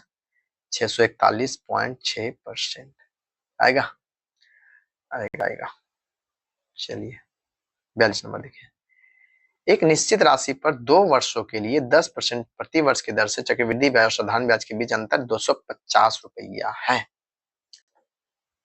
तो राशि होगी, मान लीजिए वो x है। क्या है? x। 2 वर्ष में चक्रवृद्धि ब्याज कितना होता है? साधारण ब्याज कितना होगा? 20%। चक्रवृद्धि ब्याज कितना होता है पता है? 21%। कैसे? 10 प्लस 10 प्लस 10 गुने 10 बटे 100, है ना? कितना हो जाएगा? 21%। ये देख रहे हैं साधारण ब्याज कितना हो रहा है? 20%। ये कितना हो रहा है? 21%। अंतर कितना है? 1%। 1% का वैल्यू 250 रुपया। 100% मतलब कितना हो जाएगा? 25,000 रुपया। ऐसे इतना भी करने का जरूरत नहीं था, मैंने एक आपको फॉर्मूला बताया था। कौन सा? 2 वर्षों के लिए साधारण ब्याज चक्रवृद्धि ब्याज का अंतर क्या होता है? आर बटे 100 का स्क्वायर बराबर 250। हो गया। ये 10 दिया हुआ है ना, पी गुने, ठीक है। पी कितना हो जाएगा? पी रहने देते हैं, आर तो 10 है। 10, ये अगर आर की जगह 10 बैठाएंगे, ये 10 से 10 कट गया। 10 देंगे 100, पी बटे पी का 1/100 बराबर 250। तो पी बराबर कितना हो जाएगा? देखिए आ रहा है यहाँ पे। हो गया। चलिए 43 देखिए। एक निश्चित राशि पर 60% प्रति वर्ष की दर से 2 वर्षों के लिए चक्रवृद्धि ब्याज 6240 रुपया है। उसी राशि पर समान ब्याज दर पर 3 वर्षों के लिए साधारण ब्याज कितना होगा? ओके, पी है 60% की दर से 2 वर्ष के लिए बोल रहा है ना, तो मतलब 16/10 गुने 16/10। चक्रवृद्धि ब्याज बोल रहा है, यहाँ प्लस पी करेंगे, ब्याज सॉरी माइनस पी करेंगे ना। ये तो मिश्रधन आ ही रहा था, माइनस पी मूलधन बराबर ब्याज। 16 है 256 पी माइनस 100 उधर गुना हो जाएगा। 100 पी बराबर 6240 गुने 100। ठीक है, 256 में से 100 चला गया, 156 पी बराबर 6240 गुने 100। हम लोग को तो पी ही निकालना है। देखिए 6 बार में कट जाएगा, 15 छक 60, सॉरी 15 छक 60। हाँ, तो पी बराबर 6000 रुपया, ये पी दे दिए हैं। समान ब्याज दर पर 3 वर्ष का साधारण ब्याज क्या हो जाएगा? 3 वर्ष के लिए और 60% की दर से है। मूलधन तो पी दे ही दिया है, तो कितना चाहिए हम लोगों को? 3 साल में कितना होगा? 180%। किसका? 6000 का 180%। 6000 गुने 180/100। एक शून्य से एक शून्य, यहाँ से एक शून्य से एक शून्य घटा दीजिए। 18×5 = 90, 18×6 = 78 से 108 पे 2 शून्य। आई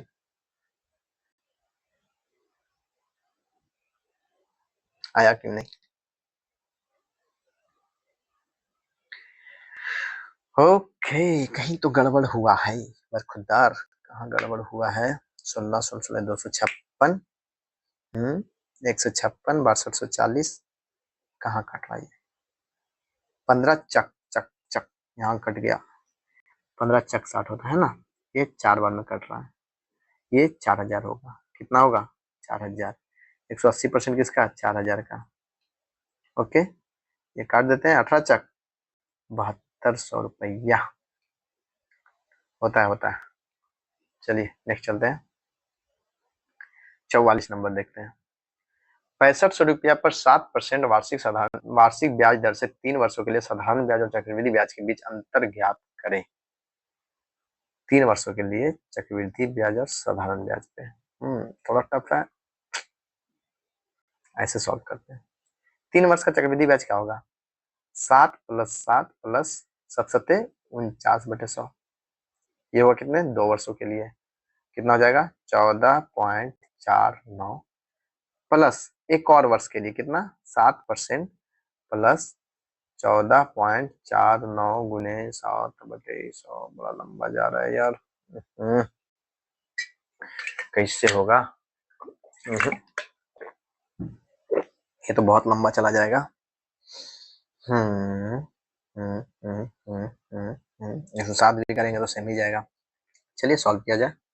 कितना हो रहा है 21.49 प्लस इसको सॉल्व करें 1449 गुने 7 को 9 सत्ते 63 के 3 हाथ में बचा 6, 4 सत्ते 28 और 6 34 का 4 हाथ में बचा 3, 4 सत्ते 98 और 3 101 पॉइंट के बाद 2 शून्य था ना, यहाँ 2 शून्य और है 4 शून्य 1.0143 दोनों को जोड़ देते हैं आपस में, कितना हो जाएगा 22.50 कितना हो जाएगा भाई 3 आएगा 9 4 4 आएगा 9 10 के 0 अनुसार 1 5 22.5043 ये टोटल आएगा परसेंट चक्रवृद्धि ब्याज में। साधारण ब्याज में कितना आएगा सत्या 21%। अंतर कितना हो गया 1.5043 किसका 6500 का गुने 6500 बटे बस बटे 100 ठीक है। 2 शून्य से ये 2 शून्य उड़ा देते हैं 150.643 150.43 गुने बहुत महंगा पड़ रहा है भाई। ये 2 शून्य और उठा देते हैं नीचे 2 शून्य आ जाएगा गुने 65 कर देते हैं है ना। बचती है 15 का 5 हाथ में बचा 1 4 5 20 1 21 के 1 हाथ में बचा 2 2 15 बचे 75। हाँ ये 3 6 18 का 8 हाथ में बचा 1 4 6 24 1 25 के 5 हाथ में बचा 2 5 6 90 902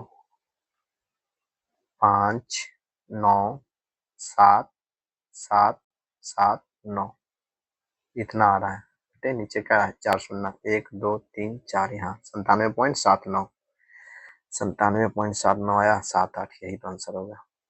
ठीक है 44 का कौन सा हो जाएगा 44 का बी। थोड़ा कैलकुलेटिव है बट इतना कैलकुलेटिव आता भी नहीं है, अगर एग्जाम में आता है तो आराम से इसको सॉल्व कीजिए हो जाएगा। 107/100 107/100 कीजिएगा तो थोड़ा लंबा भी हो सकता है, बाकी जैसे कंफर्टेबल लगे दोनों में कैलकुलेशन ही है।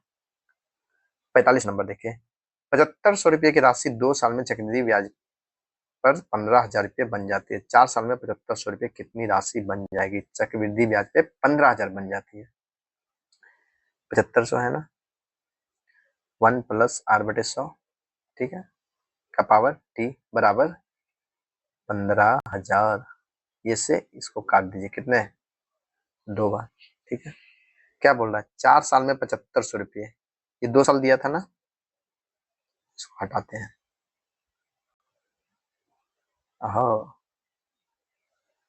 ये पावर कितना था 2 था, अब ये बोला 4 साल में तो यहाँ 2 का पावर 2 कर देंगे 4 साल हो जाएगा 2 दूनी 4, यहाँ भी पावर 2 कर देंगे 2 दूनी 4 गुना, तो कितनी राशि हो जाएगी 7500 कितना हो जाएगा 3000 30,000 रुपया 75 गुने 4 गुने 7500 हुआ 3000 30,000। चलिए तो मैथ हो गया समाप्त। अब चलते हैं रीजनिंग में। कितना टाइम लग गया वो हो 1.25 घंटा लग गया। अब देखते हैं रीजनिंग कितना फास्ट हो पाता है। चलिए 46 नंबर देखते हैं 2 3 6 10 17 ओके क्या पैटर्न फॉलो कर रहा है 2 3 6 10 17 2 1 का अंतर 3 का अंतर 4 का अंतर 7 का अंतर 6 3 9 1 10 10 6 16 1 17 3 मान लीजिए कि ये एक आगे वाला पीछे वाला जोड़ के +1 कर रहा है 2 3 5 1 6 6 3 9 1 10 10 6 16 1 17 पूछ क्या रहा है 17 के बाद तो 17 10 27 और 1 28 ओके 46 का सी।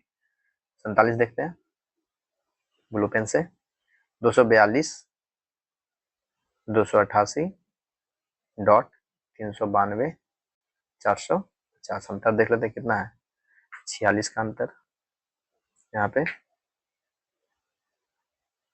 58 का अंतर, 46, 450, 454, 458 हो सकता है ना। यहाँ पे कितना का अंतर आएगा, 50 का, 28 5 33, 338, फिर यहाँ से 54 का अंतर, देखिए हो रहा है, हो रहा है।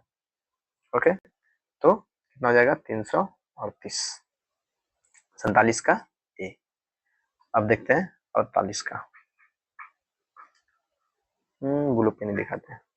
1 2 4 8 10 20, 1 4 3 6 2 6 12, ओके।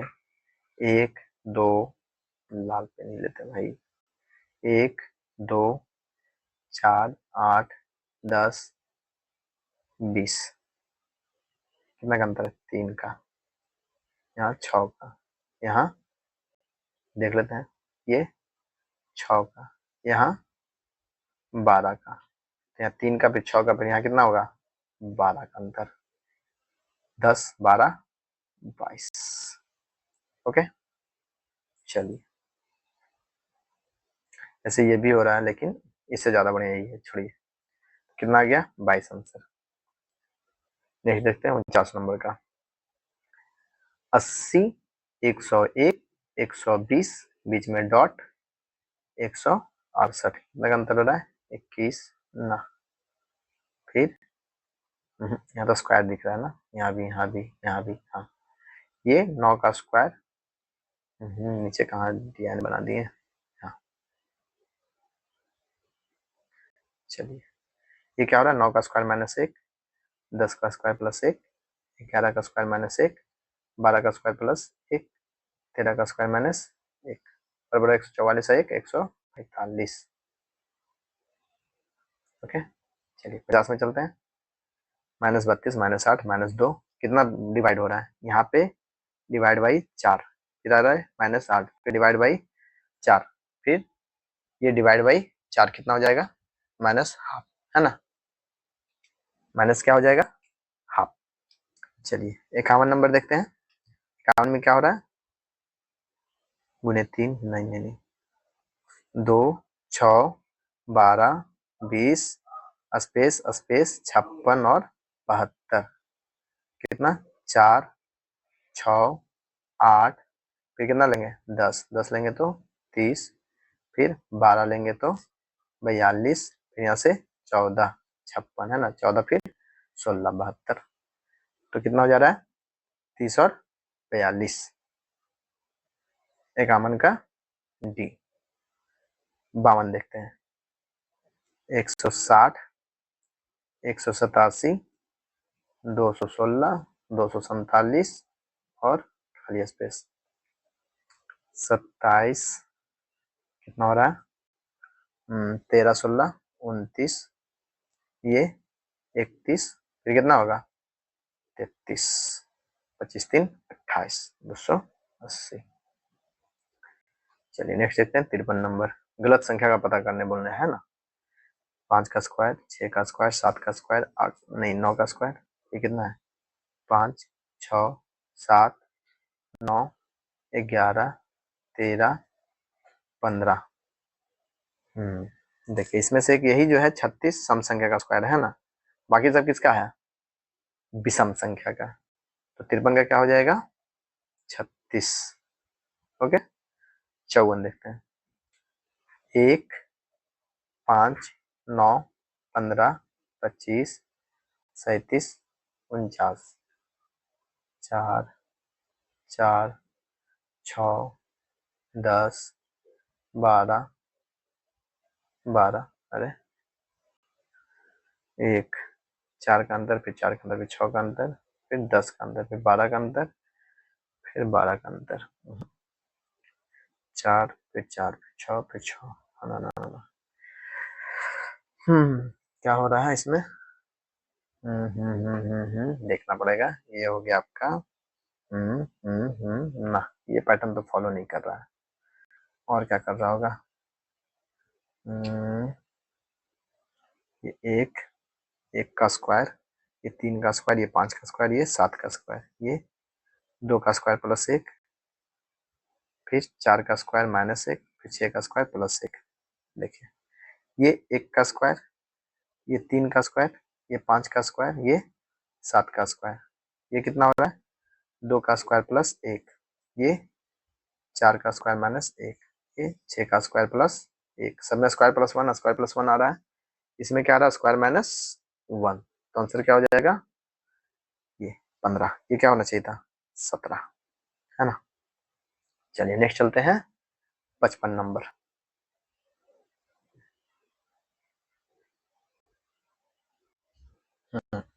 तो क्या है 3 9 15 डॉट डॉट डॉट डॉट में 21वां पद बोल रहा है। कौन सा है 21वां। ये क्या है 6 का अंतर, 6 का अंतर, ये हो गया एपी, है ना। आप लोग एपी पढ़े होंगे, ए पी। इसमें आपका हो गया ये डिफरेंस डी बराबर 6। ये क्या होता है पहला पद, इसको बोलते हैं ए बराबर 3। 21वां पद क्या होता है 21वां पद बराबर ए प्लस, क्या फॉर्मूला होता है A plus N minus 1 into D. तो ए हो गया आपका 3 प्लस एन, एन बराबर 21, 21 माइनस 1 20, 21 माइनस 1 गुने 6, 3 प्लस 21 माइनस 1 20, 20 इंटू 6 120, मतलब 123 हो गया आंसर। क्या हो गया 123 आंसर। चलिए नेक्स्ट चलते हैं 56 नंबर। श्रृंखला 2 6 18 54 में 8वां पद कौन सा होगा। 8वां पद, यहाँ देखिए यहाँ पे एपी नहीं है, यहाँ पे क्या है जीपी। एपी क्या होता है जिसमें सेम डिफरेंस हो, इसमें क्या है मल्टीप्लाई किया हुआ सेम नंबर है ना। 2 6 18 54, कितना गुना किया हुआ है यहाँ गुने 3 गुने 3 गुने 3। इसको निकालने का तरीका क्या है a into r to the power n minus 1। A कितना हो गया 2, ए इंटू होता है ना ए गुने आर, आर हो गया आपका 3 का power n minus 1, n minus 1 मतलब 7।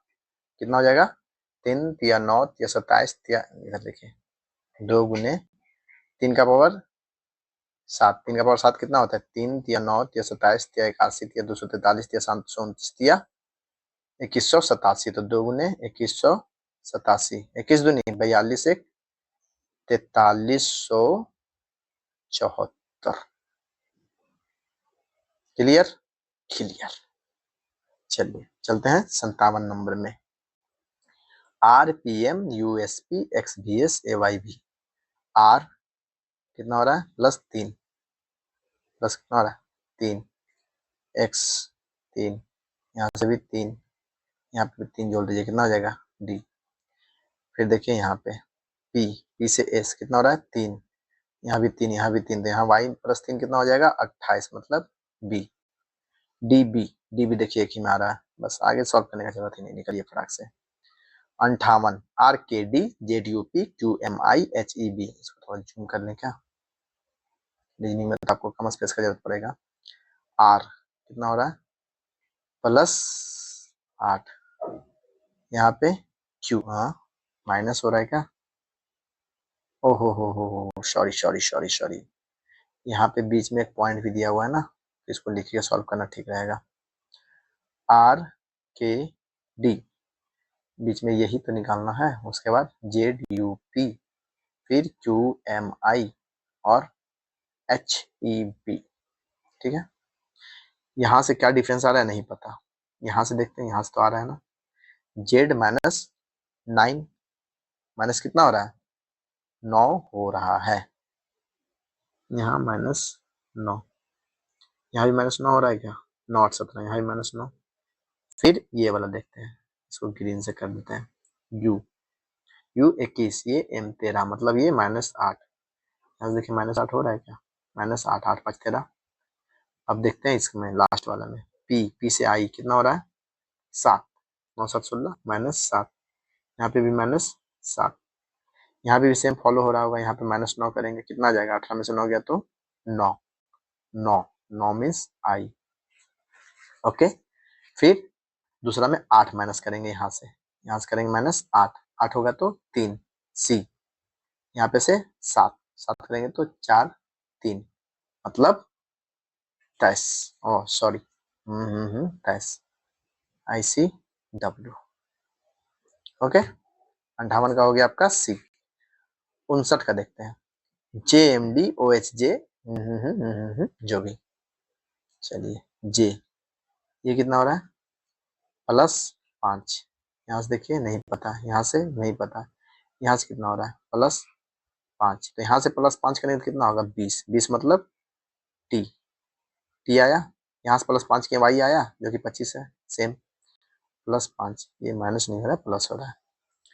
अब क्या एम, एम में एच कितना आ रहा है -5, हाँ +5 आया था, यहाँ -5, एच में -5 करेंगे कितना आ जाएगा 3 मतलब टी सी। फिर डी वाला भी देख लेते हैं, सेमी पैटर्न फॉलो कर रहा होगा, +6, यहाँ से +6 ले जाएंगे तो कितना आएगा 10 6 16 मतलब पी, टीसीपी, टीसीपी। चलिए देख लेते हैं आप कौन सा 60 नंबर, एल जेड 17 22 22 7 29 -2 ना 5 5 ना ये नहीं कहता, आर एस टी यू ये कितना है 18, ये 21, ये 24, ये 12 12 3 15, यहाँ क्या होगा 15 15 मतलब ओ से शुरू होगा, एक ही नंबर तो मैच कर रहा है, बस निकल जाइए, सोचने का नहीं है। फिर भी अगर कंफ्यूजन हो तो यहाँ देखिए ये कितना है, अब लेट से लिखते हैं ना, ये 18, ये 20, ये 22, ये 24, हाँ सॉरी यहाँ 24 होगा और यहाँ 26, देखिए 26 है ना जेड, तो 24 में क्या आएगा एक्स, एक्स आ गया।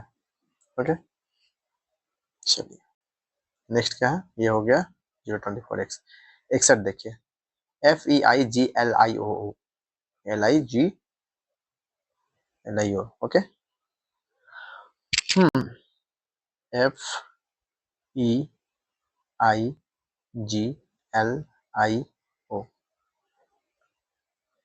+3 +3 +3, ठीक है, 12 3 15 वो होना चाहिए। देख लेते हैं यहाँ पे क्या हो रहा है, +2 +2 सॉरी इतना लंबा कहाँ खींच दिए यहाँ, ओ हो, ये तो गलत खींचा गया ना,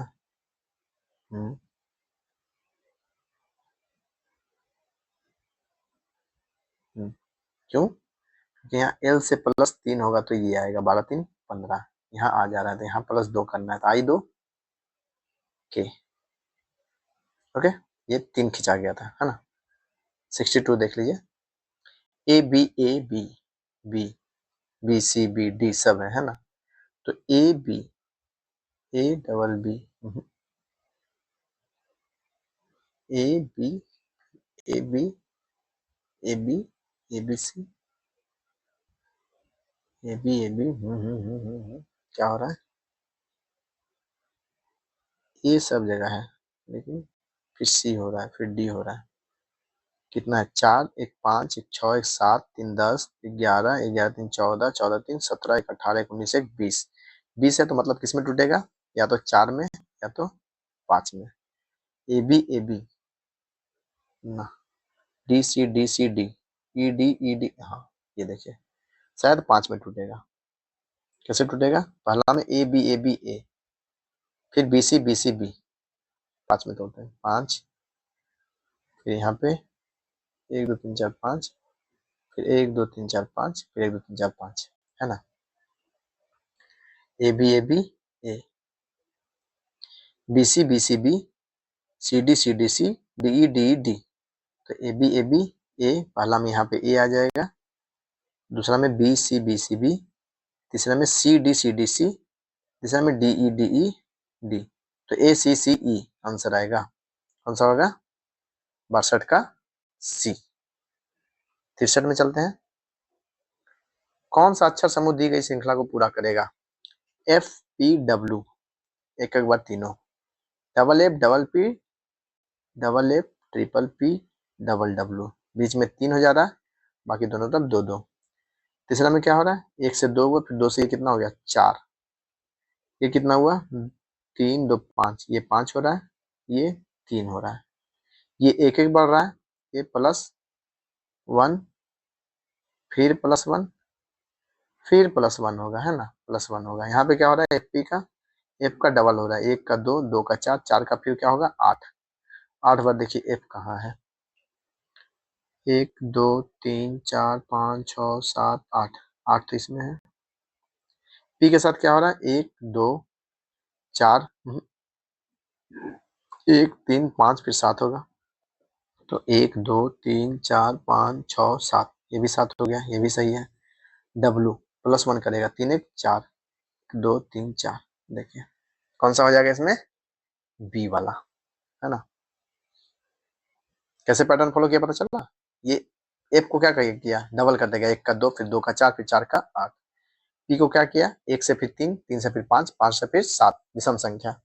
डब्ल्यू क्या किया? पहले 1 से 2, 2 से 3, 3 से 4। 64 नंबर देखिए, M N M A N M, A N M का फॉलो कर रहा है ना, man, M A N man man लिख रहा है ना, यहाँ पे क्या होगा? M A N M A N M A N M A N, यहाँ पे एन, फिर एम ए एन, क्या हो जाएगा? A A M M N N, double A double M double N, double A double M double N. 64 का B.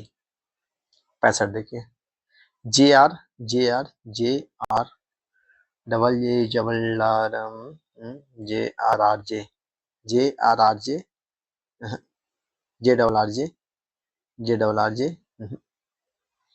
Pattern क्या follow कर रहा है? R J R J R J R J R, double are भी है ना, J double R J double R J double R, हाँ, J double R J double R J double R J double R J double R J, यही कर रहा होगा। 1 2 3 4 5, 5 8 double जे, 1 2 3 4 5 8 double जे। 65 का C. 66 देखिए, A T R L A E R L, अच्छा, L A T R, L A T E R, letter, L A T E R, L A T E R, L A T E R, L E T A T R L T, L E T A, L E T A कहाँ? L E T A T R L T. 66 का D number. अब चलेंगे 67 number में। कथन, सभी cup plate है, सभी cup plate है, सभी प्लेट स्पून है, सभी प्लेट क्या हो जा रहा है? स्पून हो जा रहा है। सभी प्लेट कप है, सभी प्लेट कप है नहीं, पहला नहीं। कुछ स्पून ना तो प्लेट है ना ही कप है, कुछ स्पून ना ही तो प्लेट है ना ही तो कप है, ऐसा तो दिया नहीं है, तो ये भी गलत, ये भी गलत, पहला दूसरा गलत हो गया। तीसरा, कोई स्पून कप नहीं है, कोई स्पून कप नहीं है, ये भी गलत, तीनों गलत। कौन सा? कोई भी निष्कर्ष अनुसरण नहीं करता है। 68 नंबर देखिए, सभी कीबोर्ड माउस है, कुछ माउस प्रिंटर है, कोई प्रिंटर कीबोर्ड नहीं है, कोई प्रिंटर कीबोर्ड नहीं है, ऐसा तो कंफर्म दिया नहीं, हो सकता है कि ऐसे भी हो सकता था, है ना, प्रिंटर ऐसे भी हो सकता था, तो ये गलत। कुछ प्रिंटर माउस है, कुछ प्रिंटर माउस है, ये तो सही है। सभी प्रिंटर माउस है, सभी प्रिंटर माउस है नहीं, यहाँ तो क्या दिया? कुछ माउस प्रिंटर, है ना, तो ये भी गलत। कोई कीबोर्ड प्रिंटर नहीं है, कोई कीबोर्ड प्रिंटर नहीं है, ये भी गलत, क्योंकि हो सकता है ना, ऐसे रहता पॉसिबिलिटी, तो कौन सा सही हो रहा है? सिर्फ 2, केवल अनुसरण, निष्कर्ष अनुसरण करता है। 69 देखिए, कुछ बांसुरी, अरे कुछ बांसुरी क्या है? वायलिन है, कुछ वायलिन तबले हैं, सभी तबले सितार हैं, ठीक है। कुछ वायलिन सितार हैं, कुछ वायलिन सितार है मतलब यहाँ पे टिक मारता हूँ है। कुछ बांसुरी तबले हैं, कुछ बांसुरी तबले हैं, नहीं। कौन सा निकलता है? सिर्फ निष्कर्ष 1, केवल निष्कर्ष 1 अनुसरण करता है। 69 का डी। चलिए 70 में चलते हैं। कथन सभी एस आर है, सभी एस क्या है? आर है। कोई जेड एस नहीं है, इसका ऐसे रिलेशन दे दिया है ना, क्या? कोई भी जेड एस नहीं है। कुछ एस जेड नहीं है, कुछ एस जेड नहीं है, मतलब कोई भी नहीं, मतलब ये तो सही है।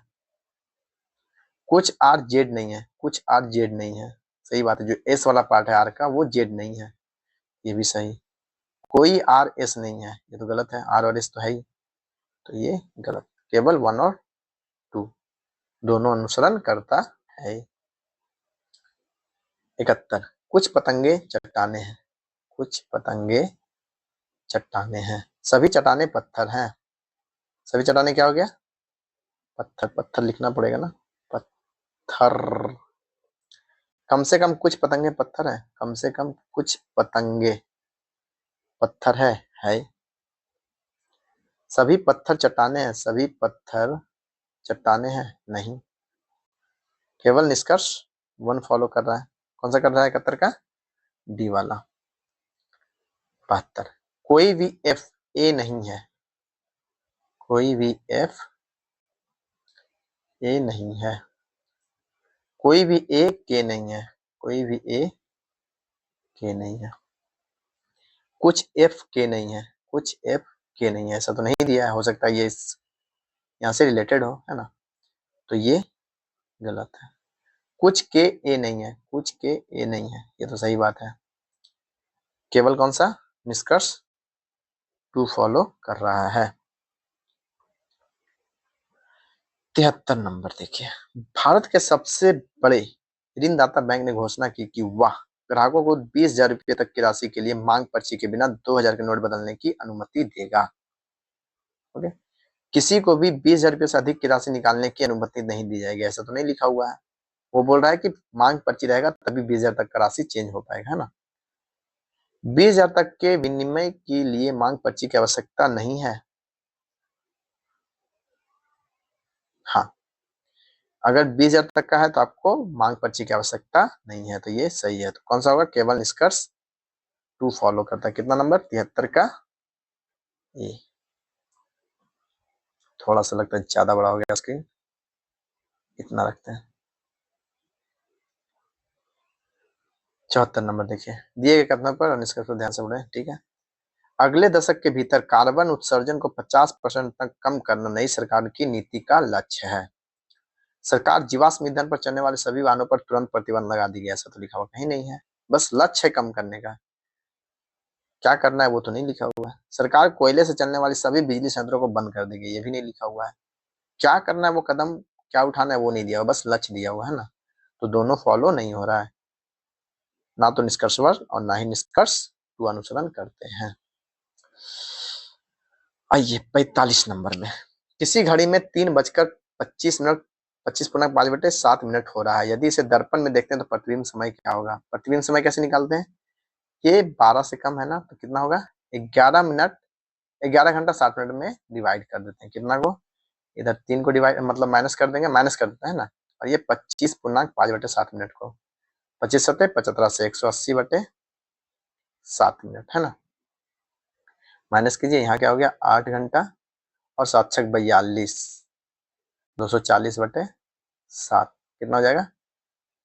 7 21 3 7 छक 28.2/7 8:34.2/7 है ना। कब क्या करना रहता है? जब भी इसका प्रतिबिंब चित्र बोलेगा तो 11 घंटा 60 मिनट में घटा देंगे, और अगर ये 3 बजकर की जगह रहता 14 बजकर तो क्या करते? 23 घंटा 60 मिनट मतलब 24 घंटा में से घटाना रहता है। 76 देखिए। किसी घड़ी में 4 बजे हैं तो बताओ घड़ी की दोनों सुइयों के मध्य कितने डिग्री का कोण बनेगा? ये तो सिंपल है, डायरेक्ट बना सकते हैं। इससे फॉर्मूला क्या होता है? 30h - 11/2 गुने मिनट। मिनट मतलब जो भी टाइम दिया हुआ है ना, 30h 30 × 4 30 इंटू 4 माइनस 11/2 गुने मिनट। मिनट कितना है? 0 0, ये तो 0 हो गया, तो कितना हो गया? 120 डिग्री आंसर, है ना। सिंपल, ये फॉर्मूला याद रखिएगा, 30h माइनस 11/2 m। एक घड़ी जो लगातार तेज होती जा रही है, रविवार शाम को 5 बजे 8 मिनट पीछे थी, यदि वह बुधवार शाम को 5 बजे 10 मिनट आगे हो जाती है, मतलब कितने दिन में? रविवार से बुधवार तक 3 दिन। 3 दिन मतलब 24 तिया 72 घंटे में कितना डिफरेंस आ रहा है? पहले कितना थी ये? 8 मिनट पीछे थी, अब 10 मिनट आगे है, मतलब कि 18 मिनट का डिफरेंस आ रहा है ना। कितना में? 72 घंटे में 18 मिनट का डिफरेंस आ रहा है। क्या बोला? तब उसने सही समय कब दिखाया होगा? सही समय कब दिखाया होगा? जब ये 8 मिनट आगे बढ़ी होगी, क्योंकि 8 मिनट ये माइनस चल रही थी, तो जब ये 8 मिनट आगे बढ़ेगी तो उस समय सही समय बताई होगी, है ना। तो 18 मिनट का वैल्यू कितना दिया हुआ है? 72 घंटा। तो 8 मिनट का वैल्यू क्या आएगा? 8 मिनट का वैल्यू होगा 72/18 गुने 8 होगा। 1 मिनट का वैल्यू क्या हो जाएगा? 72/18। 8 मिनट का 72/18 गुने 8, 18 चक 72, चलिए ठीक, 32 घंटा। 32 घंटा बाद ये सही समय बताई हुई, कब? जब शुरू हुई तो 32 मतलब 24 घंटा में फिर 5 बजे आ गया होगा, बाकी बच गया 8 घंटा। 8 घंटा मतलब 8 5 13, 1 बजे रात में, मतलब 1 AM कब? सोमवार को। सोमवार नहीं, ये हो जाएगा आपका मंगलवार, क्योंकि डे हो क्या होता है, वो नेक्स्ट हो जाता है ना। तो 77 का कहा गया? 77 का सी। 78 का देखिए, किसी घड़ी में 10 बजकर 46 पूर्णांक 11/44 हो रहा है, तो बताओ घड़ी के घंटे और मिनट की सुइयों के मध्य कितने डिग्री का कोण बनेगा? 10 बजकर है ना, तो क्या बोलाते हैं? 30h, h इंटू 30 माइनस 11/2 गुने n, मतलब मिनट। मिनट कितना है? 11 गुने 46, 506 प्लस 4, 510/11। 11 से 11 कट गया, 2 से काट देते हैं, कितना बाद में? 255। यहाँ कितना हो गया? 300। 300 माइनस 255 कितना हो रहा है? 45 डिग्री। 78 का ए, ठीक है। चलते हैं 79 में। यदि घड़ी में वास्तविक समय 12 बजकर 23 है, तो दर्पण प्रतिबिंब में समय क्या होगा? ये देखिए 12 है ना, हम लोग के पास 11 घंटा होता है, उससे ज्यादा होता है तो क्या करते हैं हम लोग? 23 में से घटाएंगे। 23 घंटा 60 मिनट माइनस 12 घंटा 23 मिनट, क्या हो गया? 11:37 ओके, 79 का सी। अब हो गया आपका 80 नंबर। 9:30 पर घंटे और मिनट के सुई के बीच का कोण बताएं। 9 बजकर है ना, 30h होता है ना, तो 30 गुने 9 माइनस 11/2 गुने 30, ये कितना हो गया? 15। 9 तिया 27, 270 माइनस 165 कितना हो गया? 105 डिग्री, है ना। चलिए नेक्स्ट चलते हैं 81 नंबर में। यदि एक घड़ी में मिनट की सुई घंटे की सुई को 65 मिनट में पार कर लेती है, तब घड़ी एक दिन में कितनी धीमी अथवा तेज होगी? क्या बोल रहा है? एक घड़ी में मिनट की सुई घंटे की सुई को 65 मिनट में पार कर लेती है, मतलब 5 मिनट वो क्या हो रहा है? फास्ट हो जा रहा है ना। तब घड़ी एक दिन में कितना धीमी अथवा तेज होगी? तो हर घंटे ये 5 मिनट बढ़ जा रहा है, एक दिन में कितना? 24 घंटा।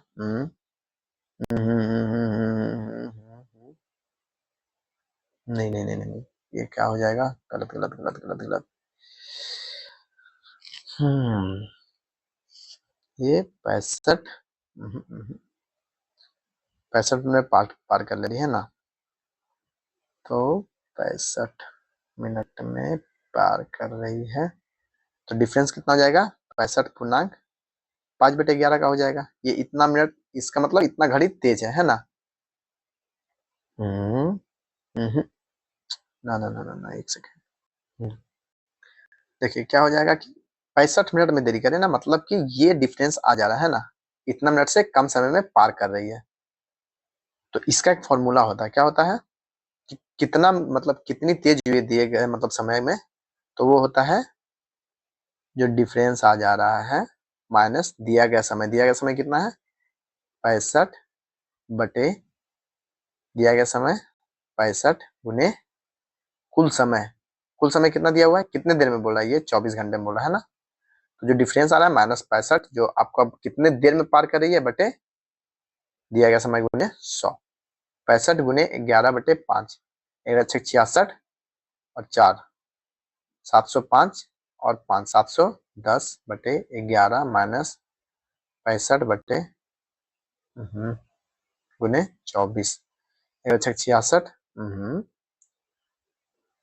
55 कितना हो जाएगा 705 माइनस 710 में से 705 गया तो 5/65 गुने 11 गुने 24 5 13 कितना हो जा रहा है 24/143 घंटा धीमी है ना, धीमी। चलिए 82 नंबर देखते हैं।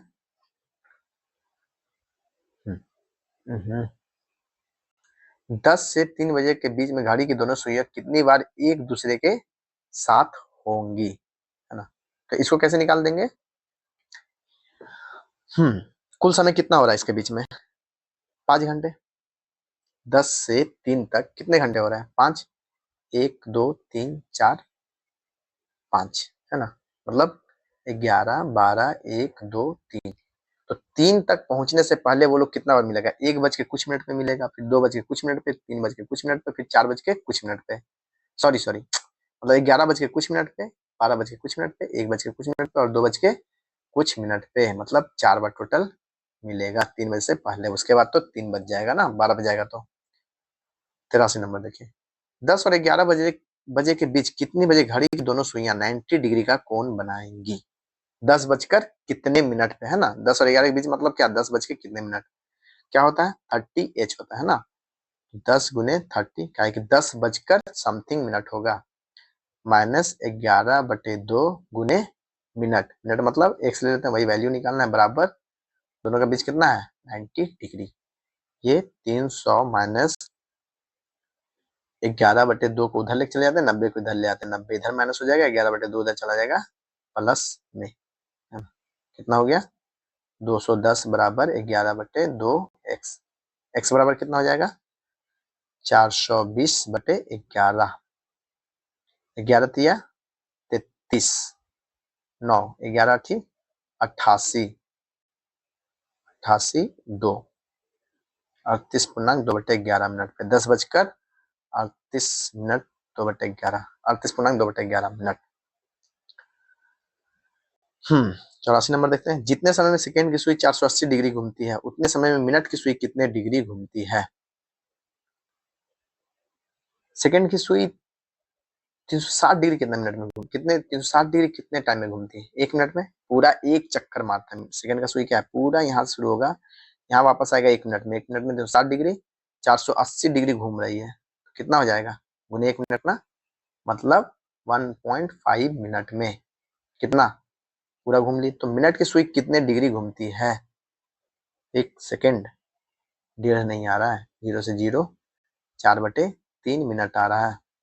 और 1 मिनट में कितना डिग्री घूमती है मिनट की सुई, 1 मिनट में टोटल देखिए ये 360 डिग्री, ये घूमती है 60 मिनट में, तो 1 मिनट में 6 डिग्री, 4/3 मिनट में कितना घूमेगी 4/3 गुने 6 डिग्री, 3 दूनी 4 दूनी 8 डिग्री आंसर। ओके 85 देखिए यदि महीने का 20वां दिन सोमवार से पहले चौथे दिन पड़ता है तो उस महीने के पहले तिथि को सप्ताह का कौन सा दिन होगा। घड़ी खत्म हुआ अब कैलेंडर शुरू हो रहा है ना।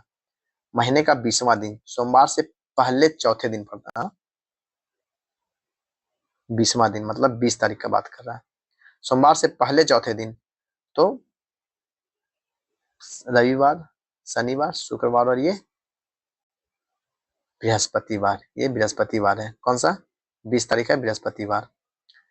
तो उस महीने के पहले तिथि को सप्ताह कौन सा दिन होगा, सत्या 21, 7 दूनी 14 6 माइनस ये हो गया 1 तारीख का पूछ रहा है ना, ये 6 दिन आगे चल रहा है बृहस्पतिवार। बृहस्पतिवार कितना है 7 दूनी 14 6 20, या तो सत्या 21, 21 को कौन सा दिन होगा 21 को होगा शुक्रवार, जो 21 का तारीख होगा वही 1 तारीख को भी होगा मतलब शुक्रवार। 85 का डी आंसर। है ना। नहीं नहीं नहीं नहीं नहीं, 1 तारीख का पूछ रहा है ना। इसमें 21 जोड़ेंगे तो 22 आएगा ना, ये 20 तारीख का बात कर रहा है। इसमें 21 जोड़ेंगे तब ना सेम डे आएगा, मतलब 22 तारीख का बोल रहा है।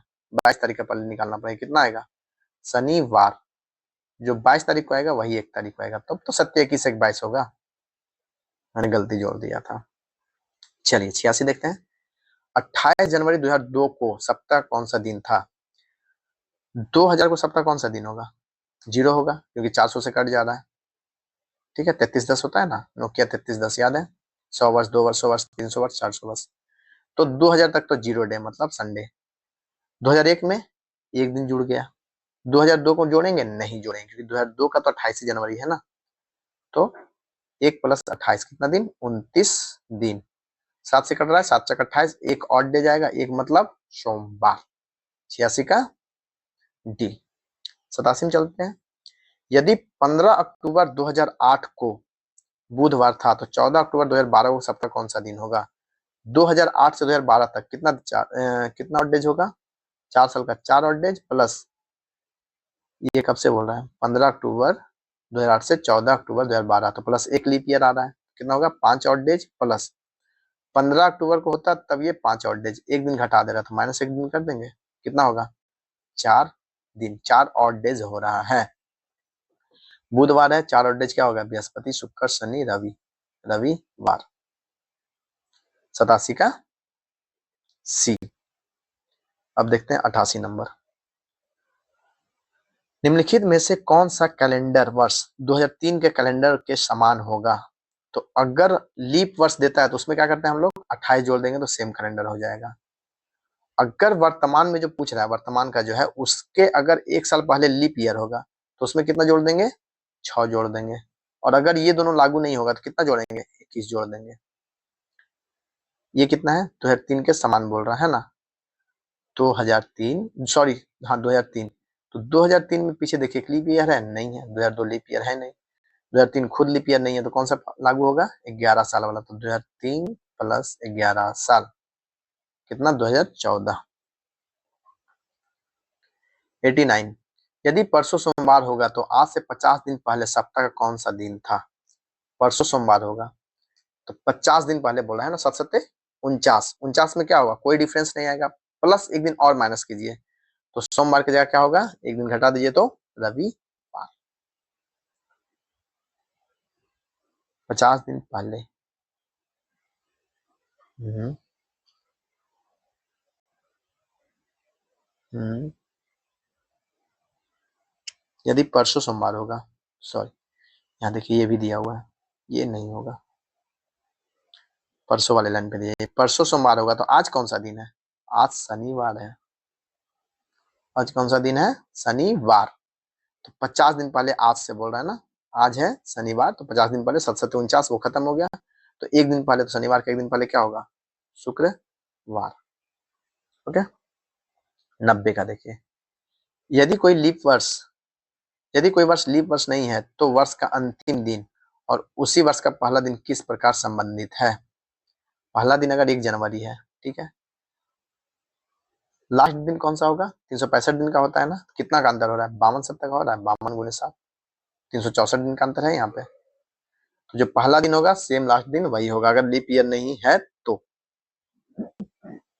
कौन सा हो जाएगा, वे समान ही रहेंगे, मतलब है। 91 का देखिए। 1 जनवरी 2033 को सप्ताह का कौन सा दिन होगा, 1 जनवरी 2033 को। 2000 तक कुछ आएगा, एकदम नील बटे सन्नाटा, कुछ नहीं, 0। अब देखिए 33 तक बोल रहा है ना, तो 32 तक हम लोग निकालेंगे ना, क्योंकि 1 जनवरी 33 बोल ही रहा है। 32 तक कितना होगा, 32 विषम दिन प्लस 8 कितना होगा, लीप वर्ष, है ना, प्लस ये तो और डेज निकल गया, कुछ किसका रहा है, 1 जनवरी का। 32 8 40, 7 5 35, 5 यहाँ और डेज निकल गया।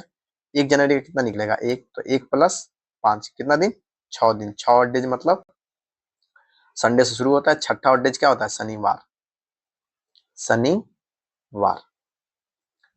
92 का। एक सप्ताह और एक दिन में कुल कितने दिन होते हैं। एक सप्ताह मतलब कितना दिन होगा, एक सप्ताह मतलब 7x दिन, और x दिन साथ में बोल रहा है, एक सप्ताह मतलब 7x दिन प्लस x दिन, कितना होगा 8x दिन। कुछ भी पूछा जा रहा है, कोई नहीं। यदि परसों शनिवार था तो कल के बाद कौन सा दिन होगा? परसों शनिवार था तो आज कौन सा दिन है? परसों शनिवार, फिर आज कल रविवार था, आज सोमवार है, आज कौन सा दिन है? मंडे। तो कल के बाद ट्यूसडे, उसके बाद क्या होगा? वेडनेसडे। तो कल के बाद वाला दिन कौन सा होगा? वेडनेसडे, बुधवार। 94 का देखिए, साल में कौन से 2 महीने में एक ही कैलेंडर होता है? किसमें होता है? देखिए, अप्रैल और जुलाई में। अप्रैल के बाद कितना हो गया? 2 मई, अप्रैल में 2, मई में 3, 2 3 5, उसके बाद जून में 2 आ गया। 2 3 5 2 7। तो अप्रैल और जुलाई में क्या हो जाएगा? सेम कैलेंडर होता है।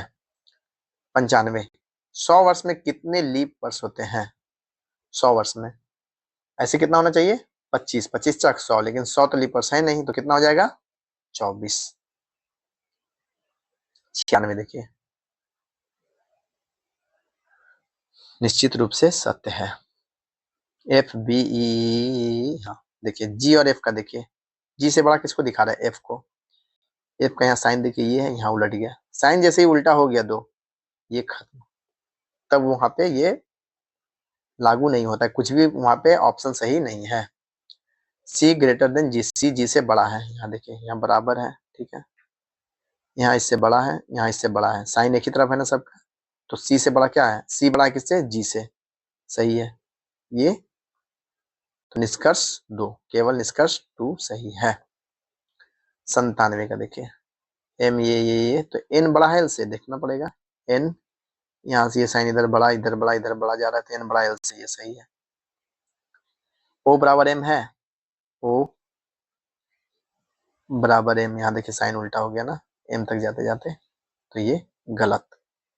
केवल निष्कर्ष 1 सही है। एक बार 1 वाला दे रहा है, एक बार 2 वाला दे रहा है ना। 98 का देखिए, कौन सा निष्कर्ष सत्य है पूछ रहा है ना। एस से बड़ा एम है, एस से बड़ा एम, एम से बड़ा एस हो रहा है ना, तो ये गलत है। एफ बराबर एस, यहाँ बराबर का साइन तो है लेकिन बड़ा का भी साइन है, तो ये नहीं होगा, तो ये भी गलत। आई बड़ा है जे से, हाँ आई बड़ा है जे से, यहाँ तो साइन उल्टा जा रहा है, जे बड़ा है आई से, यहाँ पे यहाँ के हिसाब से है ना, तो ये भी गलत है। एम से बड़ा है डी, एम इससे बड़ा ये, इससे बड़ा ये, बराबर ये, हाँ तो एम से बड़ा डी हो जाएगा। तो 98 का डी। केवल निष्कर्ष 4 सत्य है, मतलब ए वाला आंसर। 99 का, इस प्रश्न में 2 कथनों के बाद विकल्प के रूप में 4 निष्कर्ष दिए गए, दिए गए कथनों के आधार पर निर्धारित करें कौन सा निष्कर्ष निश्चित रूप से सत्य है। पी से बड़ा टी है, देख लेते हैं, पी से बड़ा क्यू, क्यू से बड़ा आर, आर से बड़ा एस, और एस से बड़ा टी, है ना, तो पी से बड़ा टी तो होगा, पहला सही है। कौन सा निश्चित रूप से सत्य है? तो पहला तो सही है, तो पहला ही सही हो गया बस, है ना। तो 99 का क्या होगा? 99 का ए। 100 का देखिए, निष्कर्ष गलत है पूछ रहा है। पहले देखते हैं पी क्या, पी से बड़ा सी है, यहाँ देखिए, पी से बड़ा सी हो जा रहा है, इससे बड़ा एच है, एच बराबर सी है, तो बड़ा होगा, तो ये सही है, मतलब कि ये गलत नहीं है। जी बड़ा होगा पी से, जी बड़ा है पी से, यहाँ देखिए, यहाँ साइन बढ़ते जा रहा है ना, तो जी बड़ा है पी से, ये भी सही है। तीसरा डी बड़ा है, डी से बड़ा सी है, यहाँ देखिए साइन उल्टा हो गया, तो ये गलत हो जाएगा ना, यहाँ तो पॉसिबल ही नहीं है, तो तीसरा गलत, मतलब कि आंसर ये वाला होगा, डी बड़ा है सी से, तीसरा, तीसरा कहाँ डी में है ना। कितना टाइम लग गया? टाइम लग गया आपका 2 घंटा। तो इसी तरह से आपको एफएलटी भी करवाया जा रहा है, ये भी करवाया जा रहा है, इसका पीडीएफ आपको यहाँ पे देखिए नीचे दिया गया, नीचे इंग्लिश का मैंने दे दिया क्वेश्चन पेपर जो भी इसके साथ था, आप देख लीजिएगा, जहां भी क्वेश्चन में कंफ्यूजन हो तो इंग्लिश वाला सेट आप देख सकते हैं क्वेश्चन, है ना। और इसका पीडीएफ आपको मिल जाएगा, यहाँ पे देखिए मैंने लिंक दे दिया है टेलीग्राम का, यहाँ से आप डाउनलोड कर सकते हैं। तो फिलहाल के लिए इतना ही, नेक्स्ट क्लास में मिलते हैं, हो सकता है नेक्स्ट क्लास में एफएलटी करवाया जाएगा या फिर साइंस का क्वेश्चन करवाया जाएगा, और इसका एक और अभी एक और क्वेश्चन पेपर बाकी है, टोटल 4 करवाया हुआ था एडिटेरिया का, तो ये 3rd है, चौथा भी आपको जल्दी सॉल्व करके मिल जाएगा। तो फिलहाल के लिए इतना ही, मिलते हैं अगले क्लास में, तब तक के लिए जय